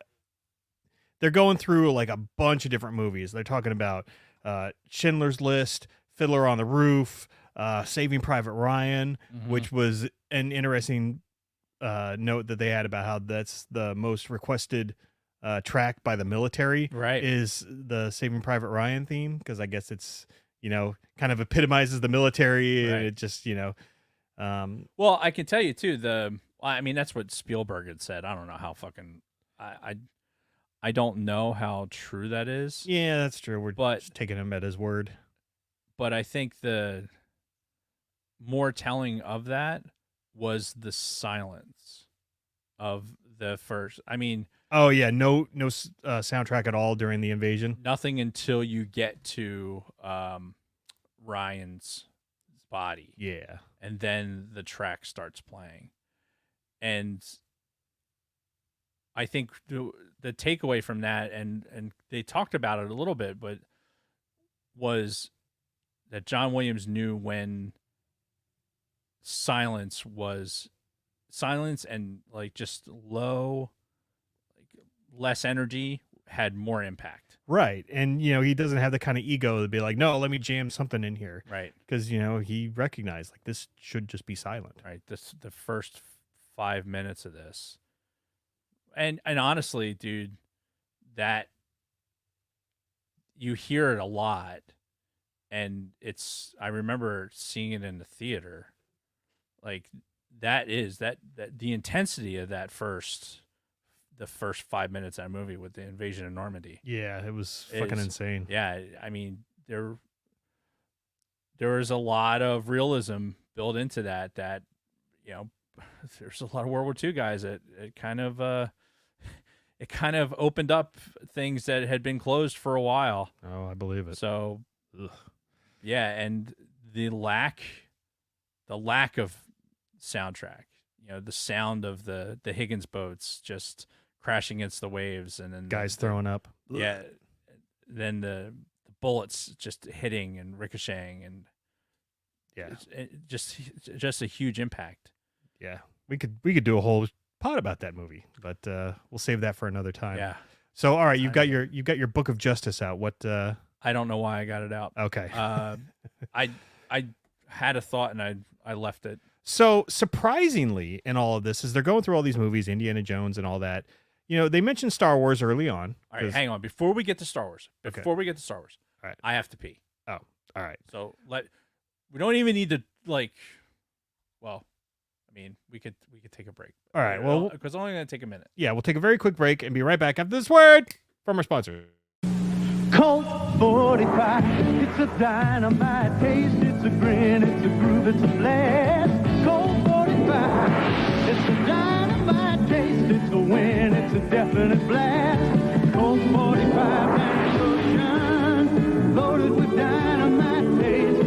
So grab one, down one, get yourself around one. Colt 45, malt liquor, Colt 45, it's a dynamite taste. So if anyone's familiar with the studio and some of the stuff that's been here for years, you can kind of see him like way at the edge of Dave's thing, like right above his name. That's like part of the mini Vader, the Darth Vader that's like wearing my old tank top, and he's wearing the Broncos thing from Bronco Fett. He's got a bunch of stuff from the Escape Pod guys. He's got the Michigan hat on. Anyway, he's about 3 feet tall, and I moved him in front of the door as Dave and I were looking for Lego pieces that might have fallen before we started the show.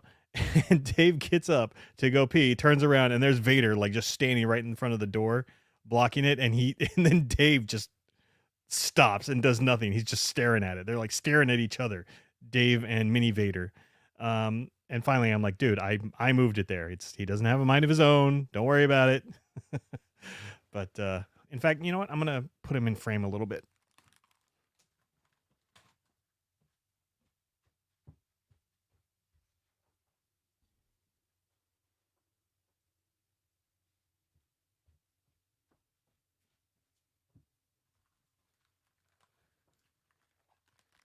So yeah, that's him way over there. He's got a Michigan hat on. He's got a wig. I don't know where he got that. He got a lanyard from the Escape Pod guys. I think that's when they went to Celebration. He's got Bronco Fett's Bandana. yeah. It's good stuff. And my old tank top. The tank top for the people who were listening in the summer of 2016. Oh, Was that the summer that I was gone for half the year? Oh, well. Yeah. Colt 45, it's a dynamite taste, it's a grin, it's a groove, it's a blast. Colt 45, it's a dynamite taste, it's a win, it's a definite blast. Colt 45, loaded with dynamite taste. So grab one, down one, get yourself a round one. Colt 45, malt liquor, Colt 45, it's a dynamite taste. And we're back. So, sorry about that. You got dual commercials for the Yeah, audio I listeners. may have leaned on my touchpad, and it, but anyway, whatever. So yeah, we're back, and so Star Wars. Star Wars. It honestly wasn't mentioned that much in this. Like it was mentioned early on, after he had done his work with Spielberg. Spielberg put him onto Lucas, Right. and the rest is history with that. But they didn't. They really quickly moved on from Star Wars until later on in the episode, towards the end, they go back when he did Force Awakens, and there was a moment where they were recording. And you could see Daisy Ridley there in the recording studio listening Yeah. to them compose, the Rey's theme. Right. And I'm watching this and I'm like, fuck, I want to watch Force Awakens again now. 'Cause Yeah. that's still one of my absolute favorite Star Wars tracks, is that Rey's theme. It's it's one of the best ones. And I think like the biggest takeaway from what they were talking about for Star Wars is the themes. Yeah. It's each character Had their own theme. their own theme. And that wasn't even in just Star Wars. They were talking about Short Round 2 from Right. fucking Indiana Jones. Yeah, across all the movies, you could identify with characters and recurring characters, and when somebody would come back on the screen, talked about Miriam, right? Yeah. And even though she wasn't on the screen that much, like you got impact from when her theme would come on. Yeah. And you would see her. So John Williams' ability to like, okay, I'm going to create this theme and then embed that theme when it was appropriate. Yeah. Just more brilliance that you don't really think about too much as you're watching the movie. Well, unless you've watched it a million times like us. Right. And you're analyzing it for that reason. Right. But, you don't realize it's kind of subconscious the first couple times you watch. And then you realize, oh, yeah, that's Leia's theme. Oh, Right. that's, Luke's theme. or you hear it outside of Star Wars, like when you hear it in E.T. Right. Right? So, okay. I had no fucking idea they played the Yoda theme at that part in E.T. Like, I completely, like, had no knowledge of that whatsoever. We had this was either a fever dream or it happened at work or something. Mm-hmm. But Big Swede, I thought he was here and we talked about it on the show. Oh, and maybe he mentioned it, I and thought he brought it up. I probably looked at him like a fucking deer in headlights, because again, this is all news to me. So if I did know about it, that penguin. That penguin probably went back under. Yeah. But they talked about it specifically in the movie. Yeah, in this documentary. Yeah. Yeah, which was fucking great, because in E.T., as everybody knows, they see the one guy in the Yoda costume, and E.T. goes at home, home. Yeah. And right in there, they just played just a hair but recognizable the Yoda theme. Yep. And I'm like, oh my God. So that was pretty awesome. Yeah. And what was I love the little quip between, they showed it in the documentary. It was like where John Williams was like, do you think anybody will notice? And then Spielberg was like, yeah, about 200 million people will. Yeah. And this was back in the day too. This was back when he was actually recording it for the first time. Right. And, Nobody else is going to notice. I'm like, yeah, everyone's going to notice. So that's the end of my notes. Is there anything else specific that we haven't talked about that you wanted to cover? What else was there? I mean, it's long. Like I said, it's an hour and 45 minutes. So there's a lot in there to unpack. Right. It's just this kind of going back and forth between him and his personal life and him and his music and all the different things that he worked on. It was a documentary about him. It was the stuff where he would go to his I had the stuff with the Boston Pops, Mm-hmm. the stuff at Tanglewood Studios, Yeah. or Tanglewood. I don't think it's called Tanglewood Studios. I think it music school, Tanglewood something. Yeah, yeah. Like, looks awesome. Like looks like a cool place to visit. right, like the campus, like however that campus is. In fact, if you go on to Apple Music and you're looking for other things that John Williams has done, especially like the one album they talk about, it's called Five Trees. Mm-hmm.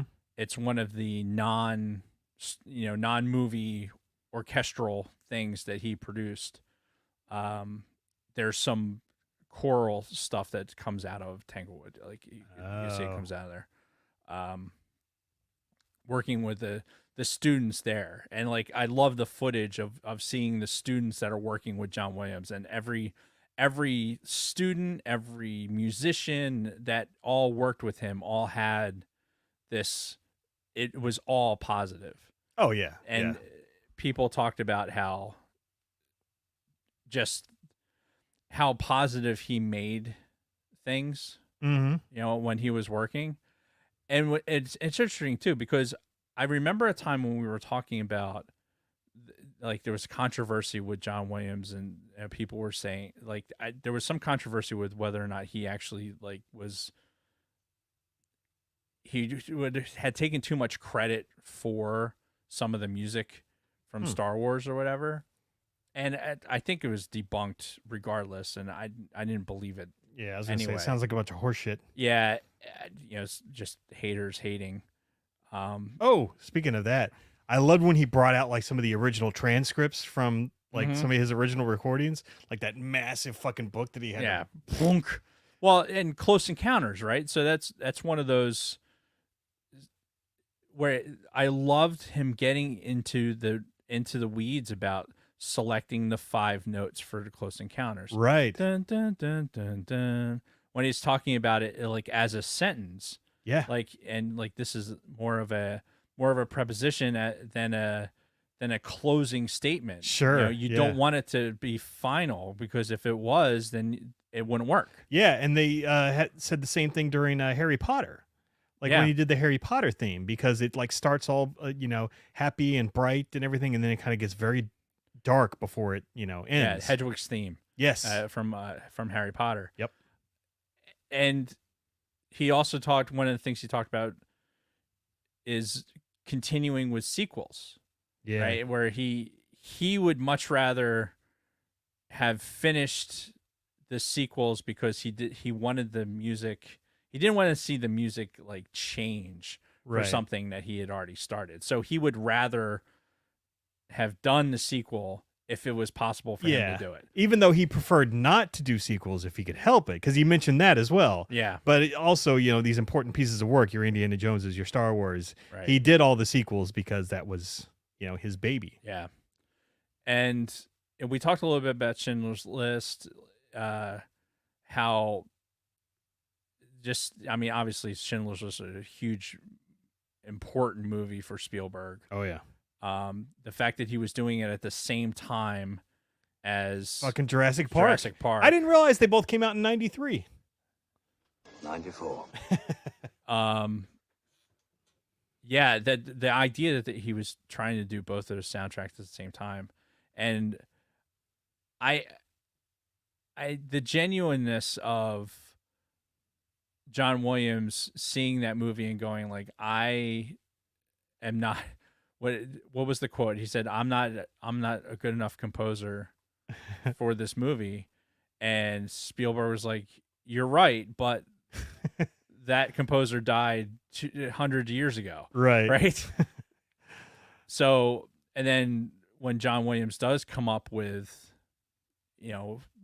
basically the theme for Schindler's List, The violin. and he plays it on the piano for Spielberg and his wife, and it brings them both to tears. Like, it's just, that's the impact. I mean, obviously Spielberg has a bias, Sure. because John Williams is his guy, but you roll into these things and you don't know if you don't have expectations of what it's going to be, you assume it's going to be good because it's John Williams, and I think that's what kind of everyone talked about. It's like, I know it, know it's going to be good. Yeah. It kind of has to be, but then when you get what you get, it's like, holy shit, and you just get blown away by it. Mm-hmm. And I'm sure it's never what they were expecting either. No. One thing I will say too, a lot of them, you know when you're listening to something that he did. And even with the stuff that he produced orchestral, he composed the stuff that wasn't in movies. Yeah.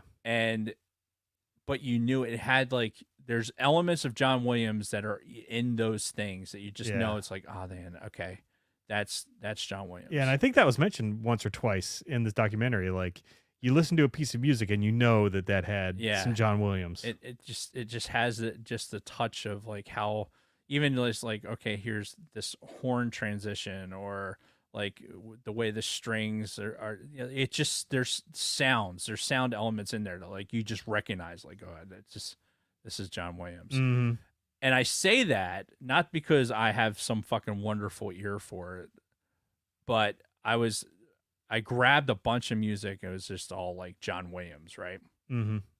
And I loaded up in my fucking John Williams playlist, and looking for stuff that was not Star Wars, and I was playing it, and one of the things started playing, and I'm like, this doesn't sound like John Williams, right? It just doesn't it was on the same album. Uh-huh. I'm like, man, it was on that Five Trees album. I'm like, man, this doesn't sound like something that he did. Right. And it turns out he didn't write it. Ah. And he was the conductor for when they recorded it. Oh, but he didn't compose it. It was, Okay. Somebody composed it in the 50s, and it was just part of that album. Gotcha. But I was like, man, how crazy is it? The same, how good are you as a composer, that somebody with even with a not a highly trained ear at all. I mean, but you can recognize his style. Yeah. Regardless. You know that man, I'm listening to an album. It's the same album. It's the same musicians, but with the same conductor. But I recognized when it wasn't the same composer. Mm-hmm. And I don't know, maybe that's not a big deal, but to me, it was it was like, oh wow, look at that.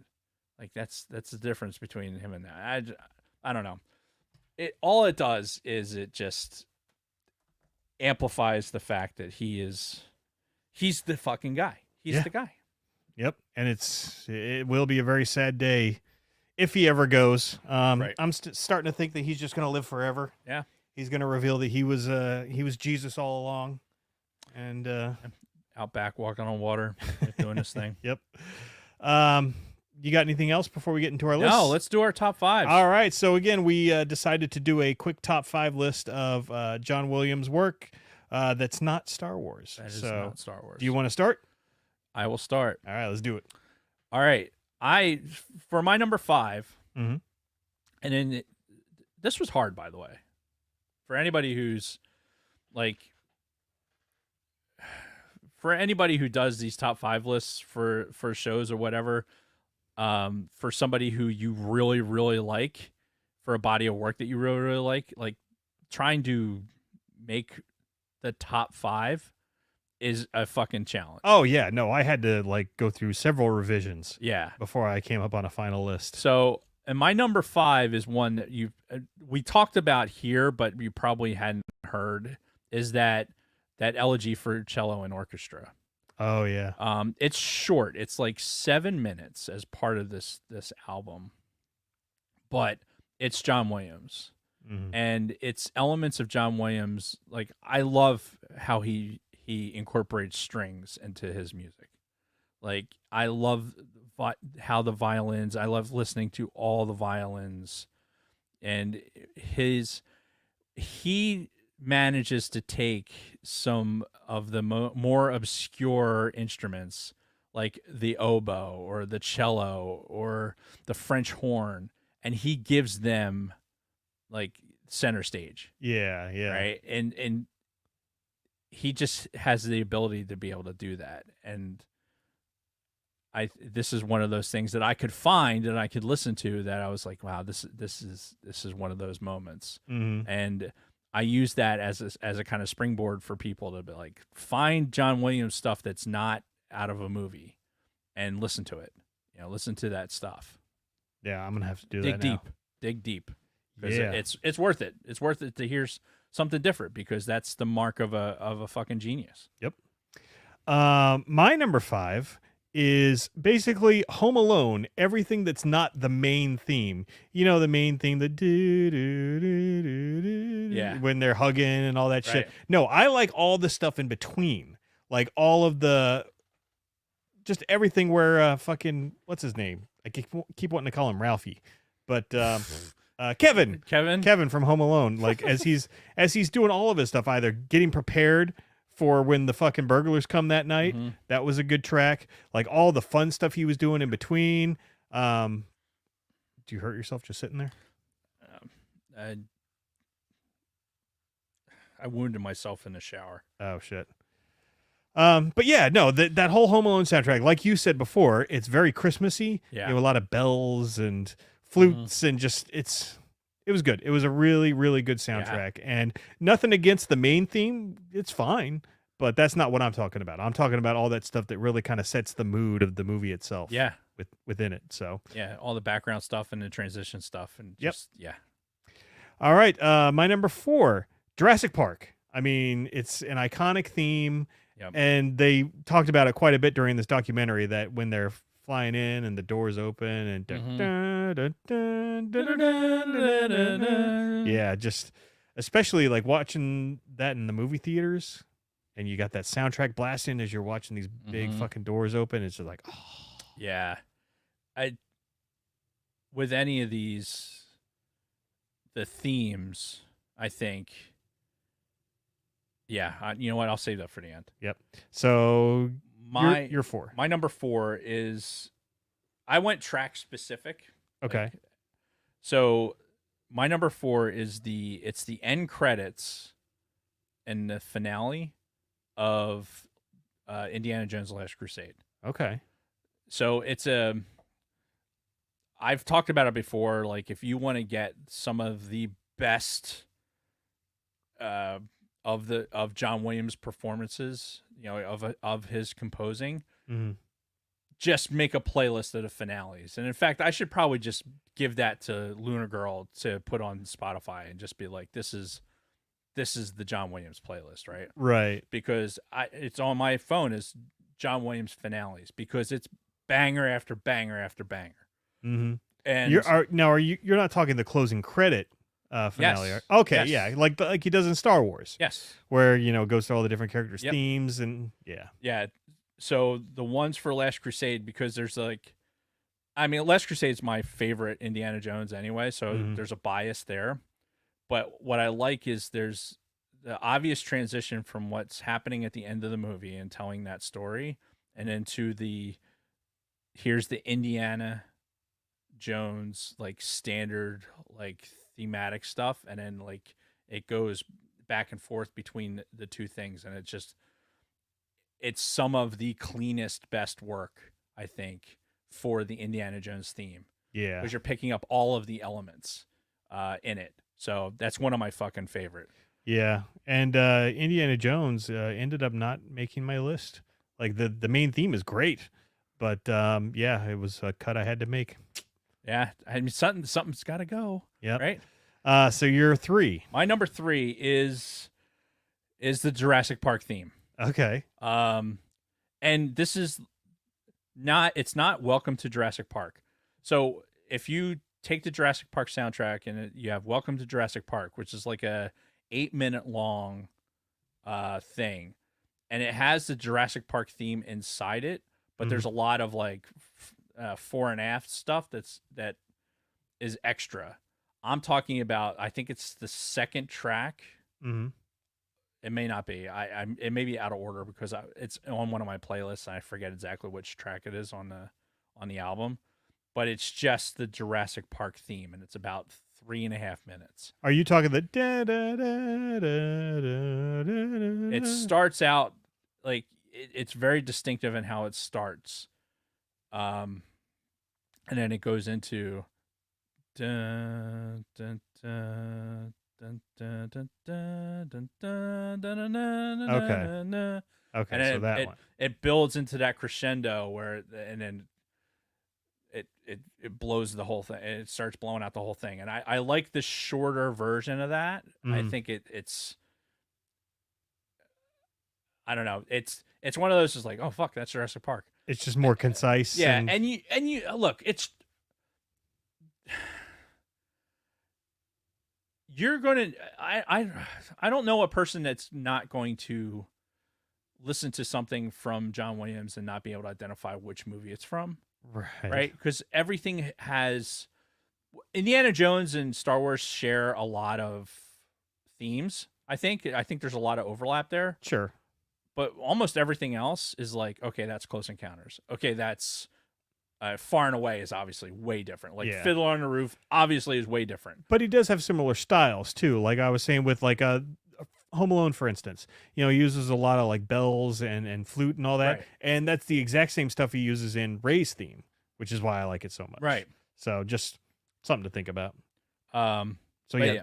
Anyway, Jurassic Park was my 3. Nice. My 3 was, this is something that was kind of because it was a experience close to my heart, the 84 Olympics. Oh, okay. Yeah, the da-da-da-da-da-da-da. It's It's iconic. Yeah, the way he It's uses iconic. Yeah, the horns and everything in that, it was fucking great. And because the 84 Olympics were in LA at the Coliseum there, like it was fucking crazy during that time. Living in Southern California, Yeah, I'll 'cause bet. it was like they literally had, well, they still have it actually. You remember the mascot from that, the bird holding the torch? Yeah. They painted that on this big silo that's on the drive from Bakersfield to LA. It's still fucking there. They still touch it up every once in a while, No but it's shit. still the dude with the fucking torch and everything. That's crazy. I wonder if they'll display that a little bit more with the Olympics being there next year? Oh, are they going back to LA? Yeah. Oh, nice. I think it's next year.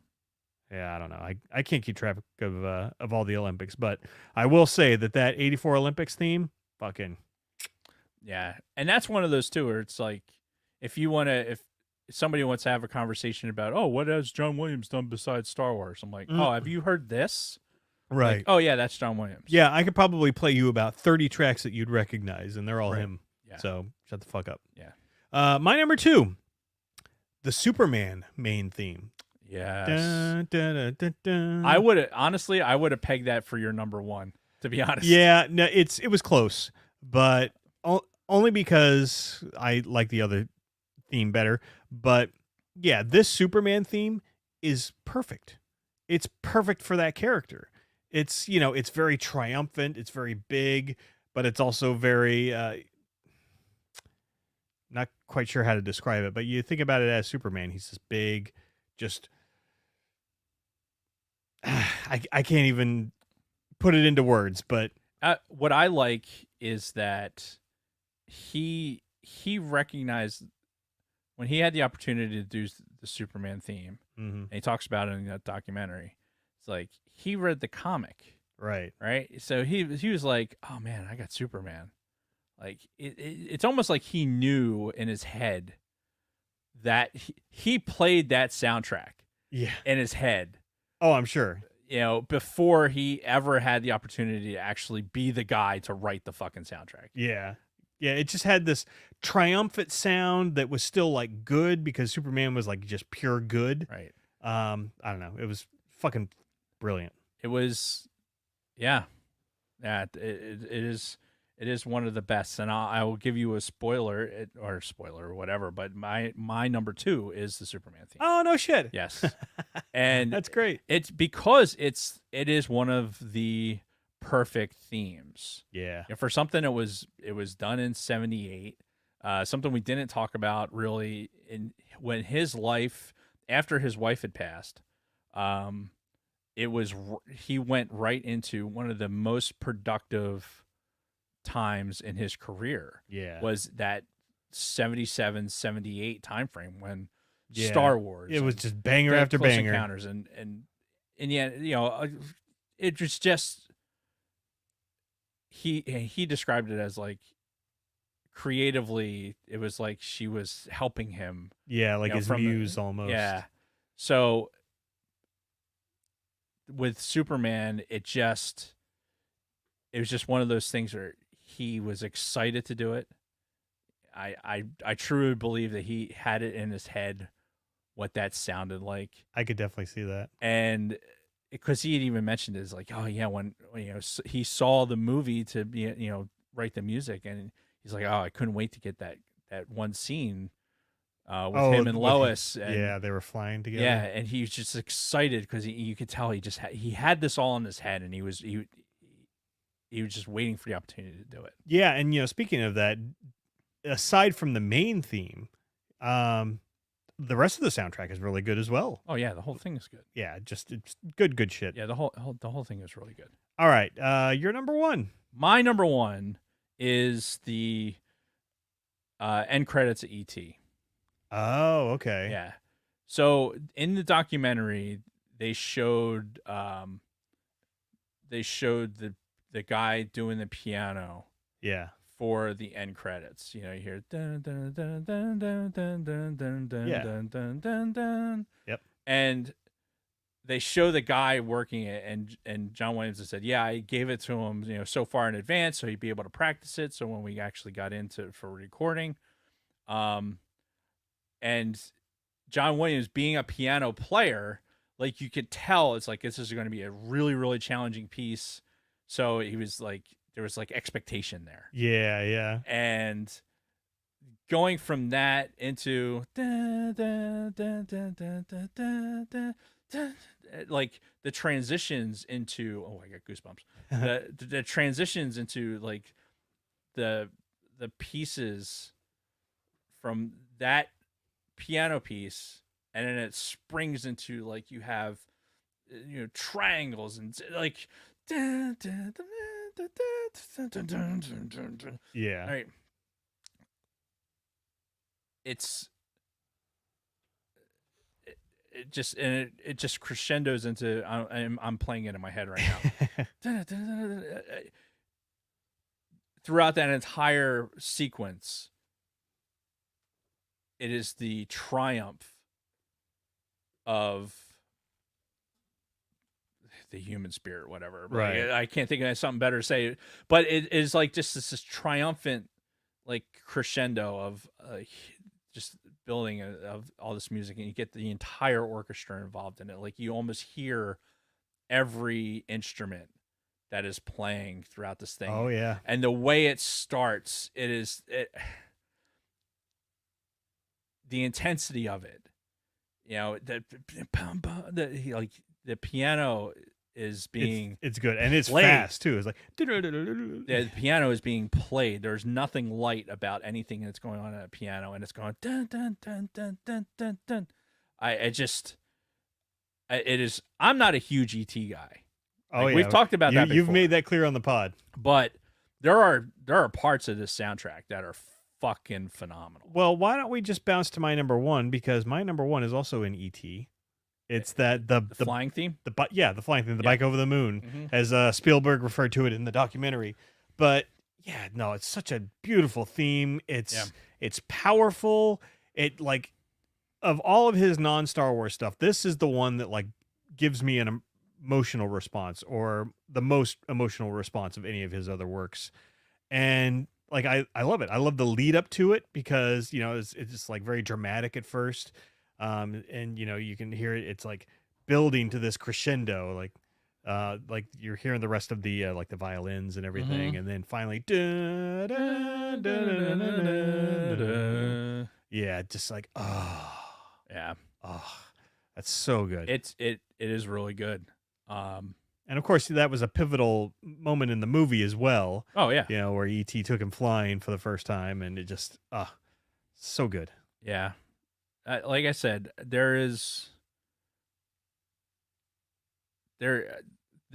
soundtrack is, God, it's one of the best soundtracks to Yeah. any movie. Like that's not even comparatively to Star Wars, Right. honestly, because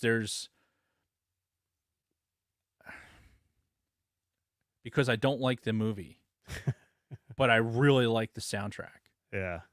Right? I can listen to that soundtrack and I know what's going on in the movie based on the soundtrack. I Yeah. know it. But I still love the music for what the music is. Oh, sure. Because I don't have to fucking watch E.T. in my head when I'm listening to that music, because Yeah. like any of these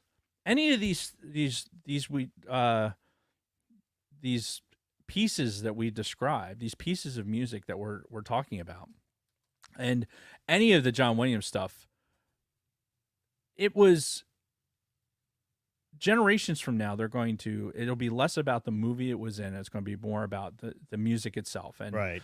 Because the music will be more timeless than the movies, unfortunately. yeah. Or fortunately, like, okay, here's this musical element, and his what he did for these movies tells a compelling story. Mm-hmm. And none of these movies would be the same without None of them. his, No, absolutely his not. music. And George Lucas is he's that guy, and one of the first guy, and they all said it, but like Lucas he's like, half of this movie is John Williams. Yeah. Johnny Williams. Yeah. Like, and we didn't talk about it, but I love that sidebar Where they made him change his name. right. Yeah. He's like, hey, you know what? You're doing something a little bit more serious than these comedy things. You might want to have your name sound more serious. Yeah. They So changed it to John. Yeah, because if you look at some of his early credits, there's like Johnny Williams. Right. You know, music by Johnny Williams. Which So, I searched for that music under that name, and it didn't come up anyway. yeah. There's another John Williams that does classical music. So Oh, really? buyer beware as you're searching for shit.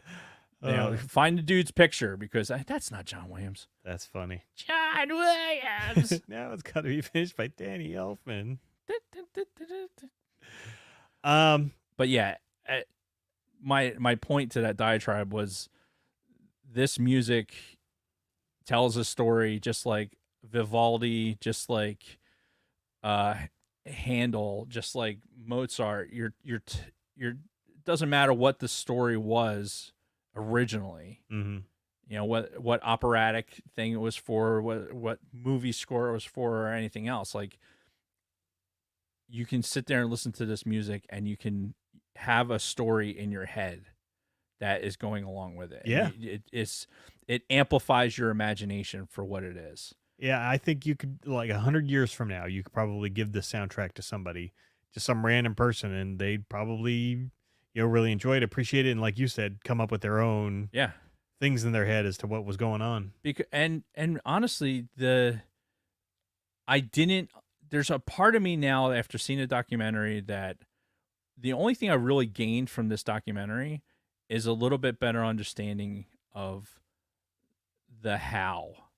Like, how did he do it? Yeah. How did he do it to make me have this effect, as opposed to others? Like, why is he different?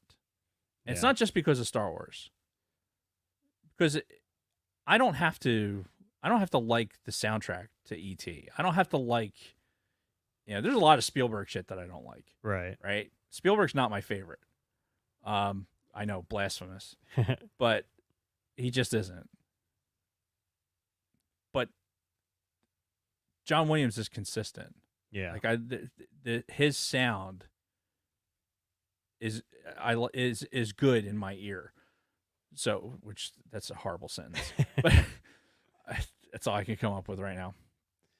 What is he doing that's different? And I think that idea, and he's not the only musician that's doing it, but he's not just, he's writing it to tell the story. Yeah. Like, dun, dun, dun, dun, dun.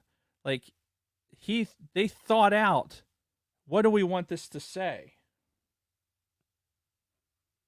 Problem? Is this the point in the show where somebody calls Dave? Hang on. We do need to wrap this up, though. Yeah. All right, you keep going. Okay. I'm going to bring this person on the... While Dave's doing that, I will say, next Okay, anyway. Next episode, we're getting back to Clerks. I know we were supposed to do Clerks last week. All right, you're on the show. Oh man, come on now. I hung up on purpose after one ring because I knew it. Yeah, because this is what happens. You interrupted the show. Now you're on the show. That's what happens. This is the point where one of Dave's family members forgets about the podcast and calls. It's John. Oh, it didn't sound anything like him. It's good. Yeah. Hey, John. Hey Jason, how are you? I'm great. That's good. What's going on? I'm just kidding. Talking about John Williams? Oh yeah. Yeah. We're I've done.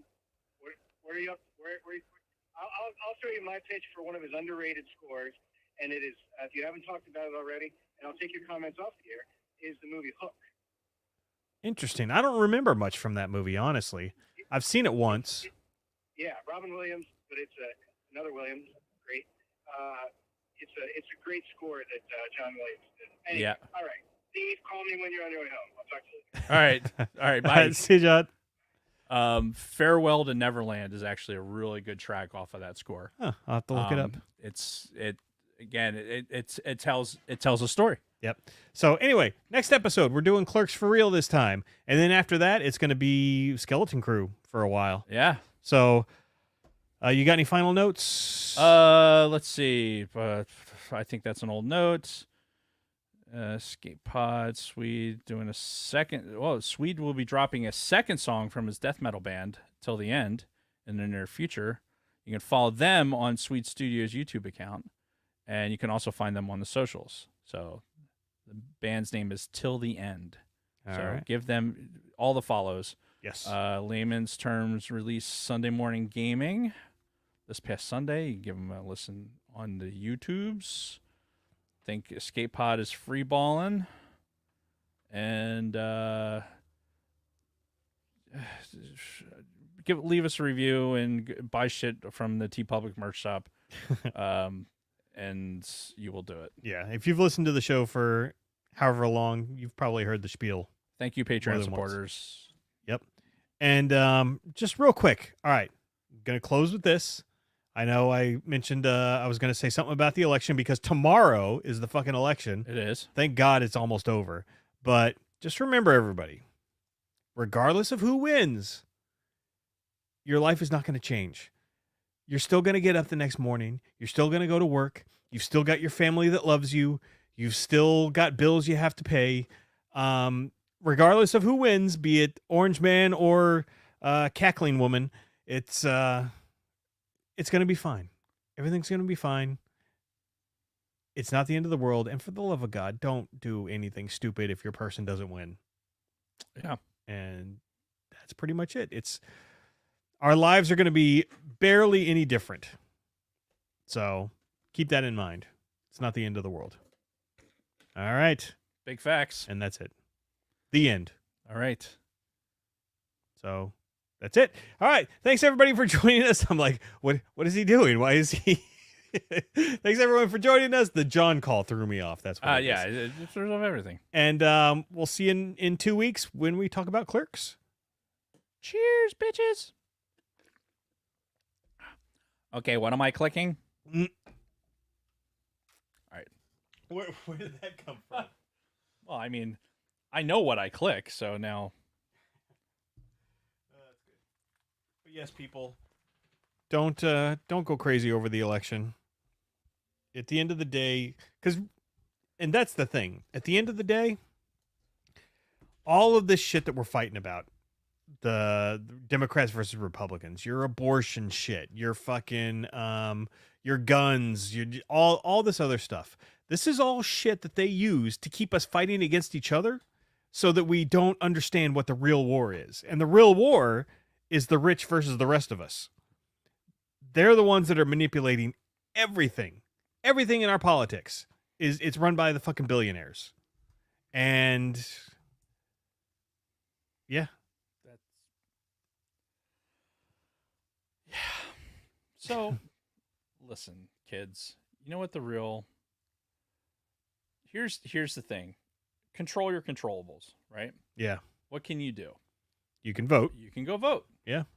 And then you do exactly like you said. Wake up tomorrow and the next day and the next day. Yeah. Fulfill your responsibilities. And you know what? Whatever happens in 4 years, you get to make a change. That's right. No matter what, you get to make a change. Yep. So, I don't know. It's Yeah, it's awful. well, and the fact that it's turned so fucking just nasty.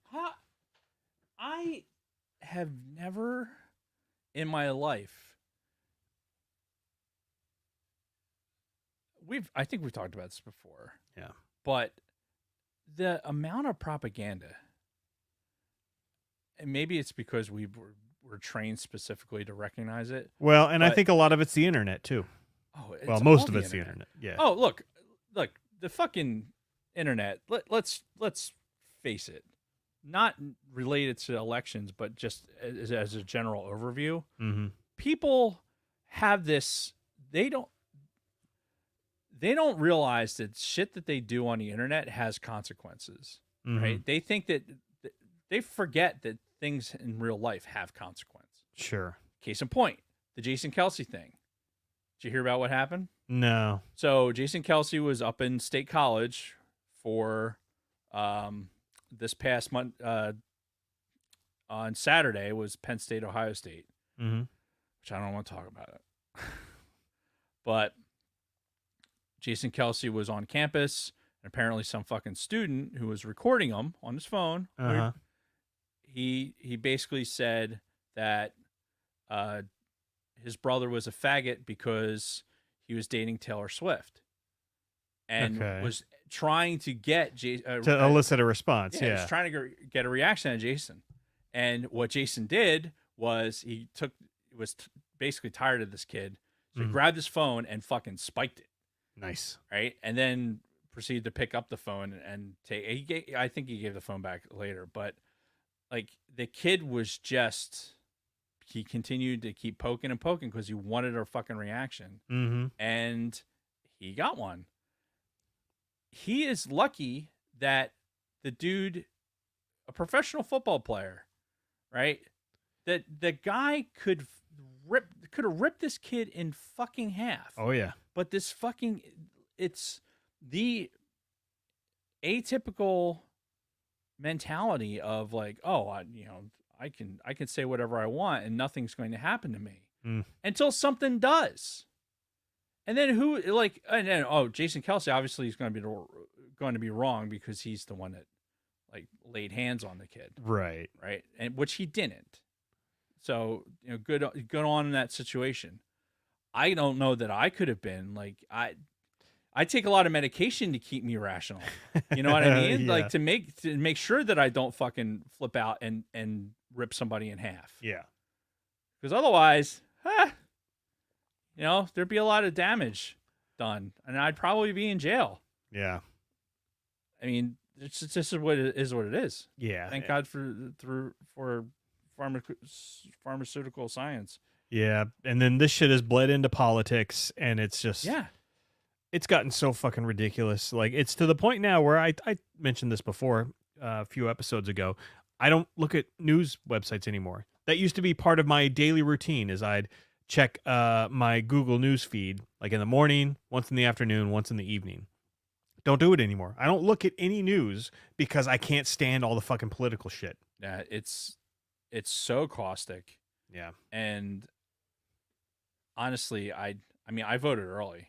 Oh, did you? Yeah. I'm a traditionalist. I want to vote on election day. So I was at the event on Saturday, Kathy's Pike Jam event, and they were doing early voting. Like it was on the same property. Right. So for me, all I had to do was like literally walk 15 yards and I could go in and vote. So I'm like, I'm just going to do it. Yeah, just that way I convenience. don't have to fucking worry about it. Yeah. Why is this not recognizing this fucking card? Uh-oh. That's not good. I have a feeling it's my machine. It's not the...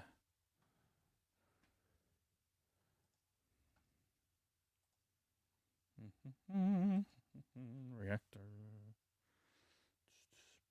But yeah, it's the it's the internet has created this false sense of Where everybody thinks their voice is important, and call it bravado, call it just invincibility, call it whatever you want.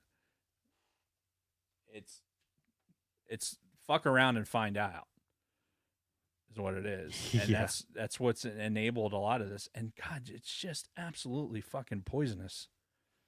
and that's why I had to switch off and stop doing it.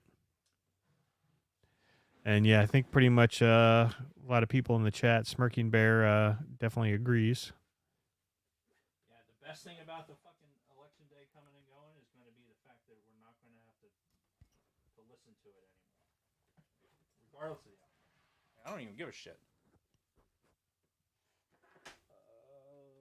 Yeah. I'm Like trying I an know alternate who means here. I know who I'd rather win, but you know, I mean, obviously, taking my own advice, I'm not gonna worry about it if the person that I do want to win doesn't win. So again, I'm going to control my controllables. Yep.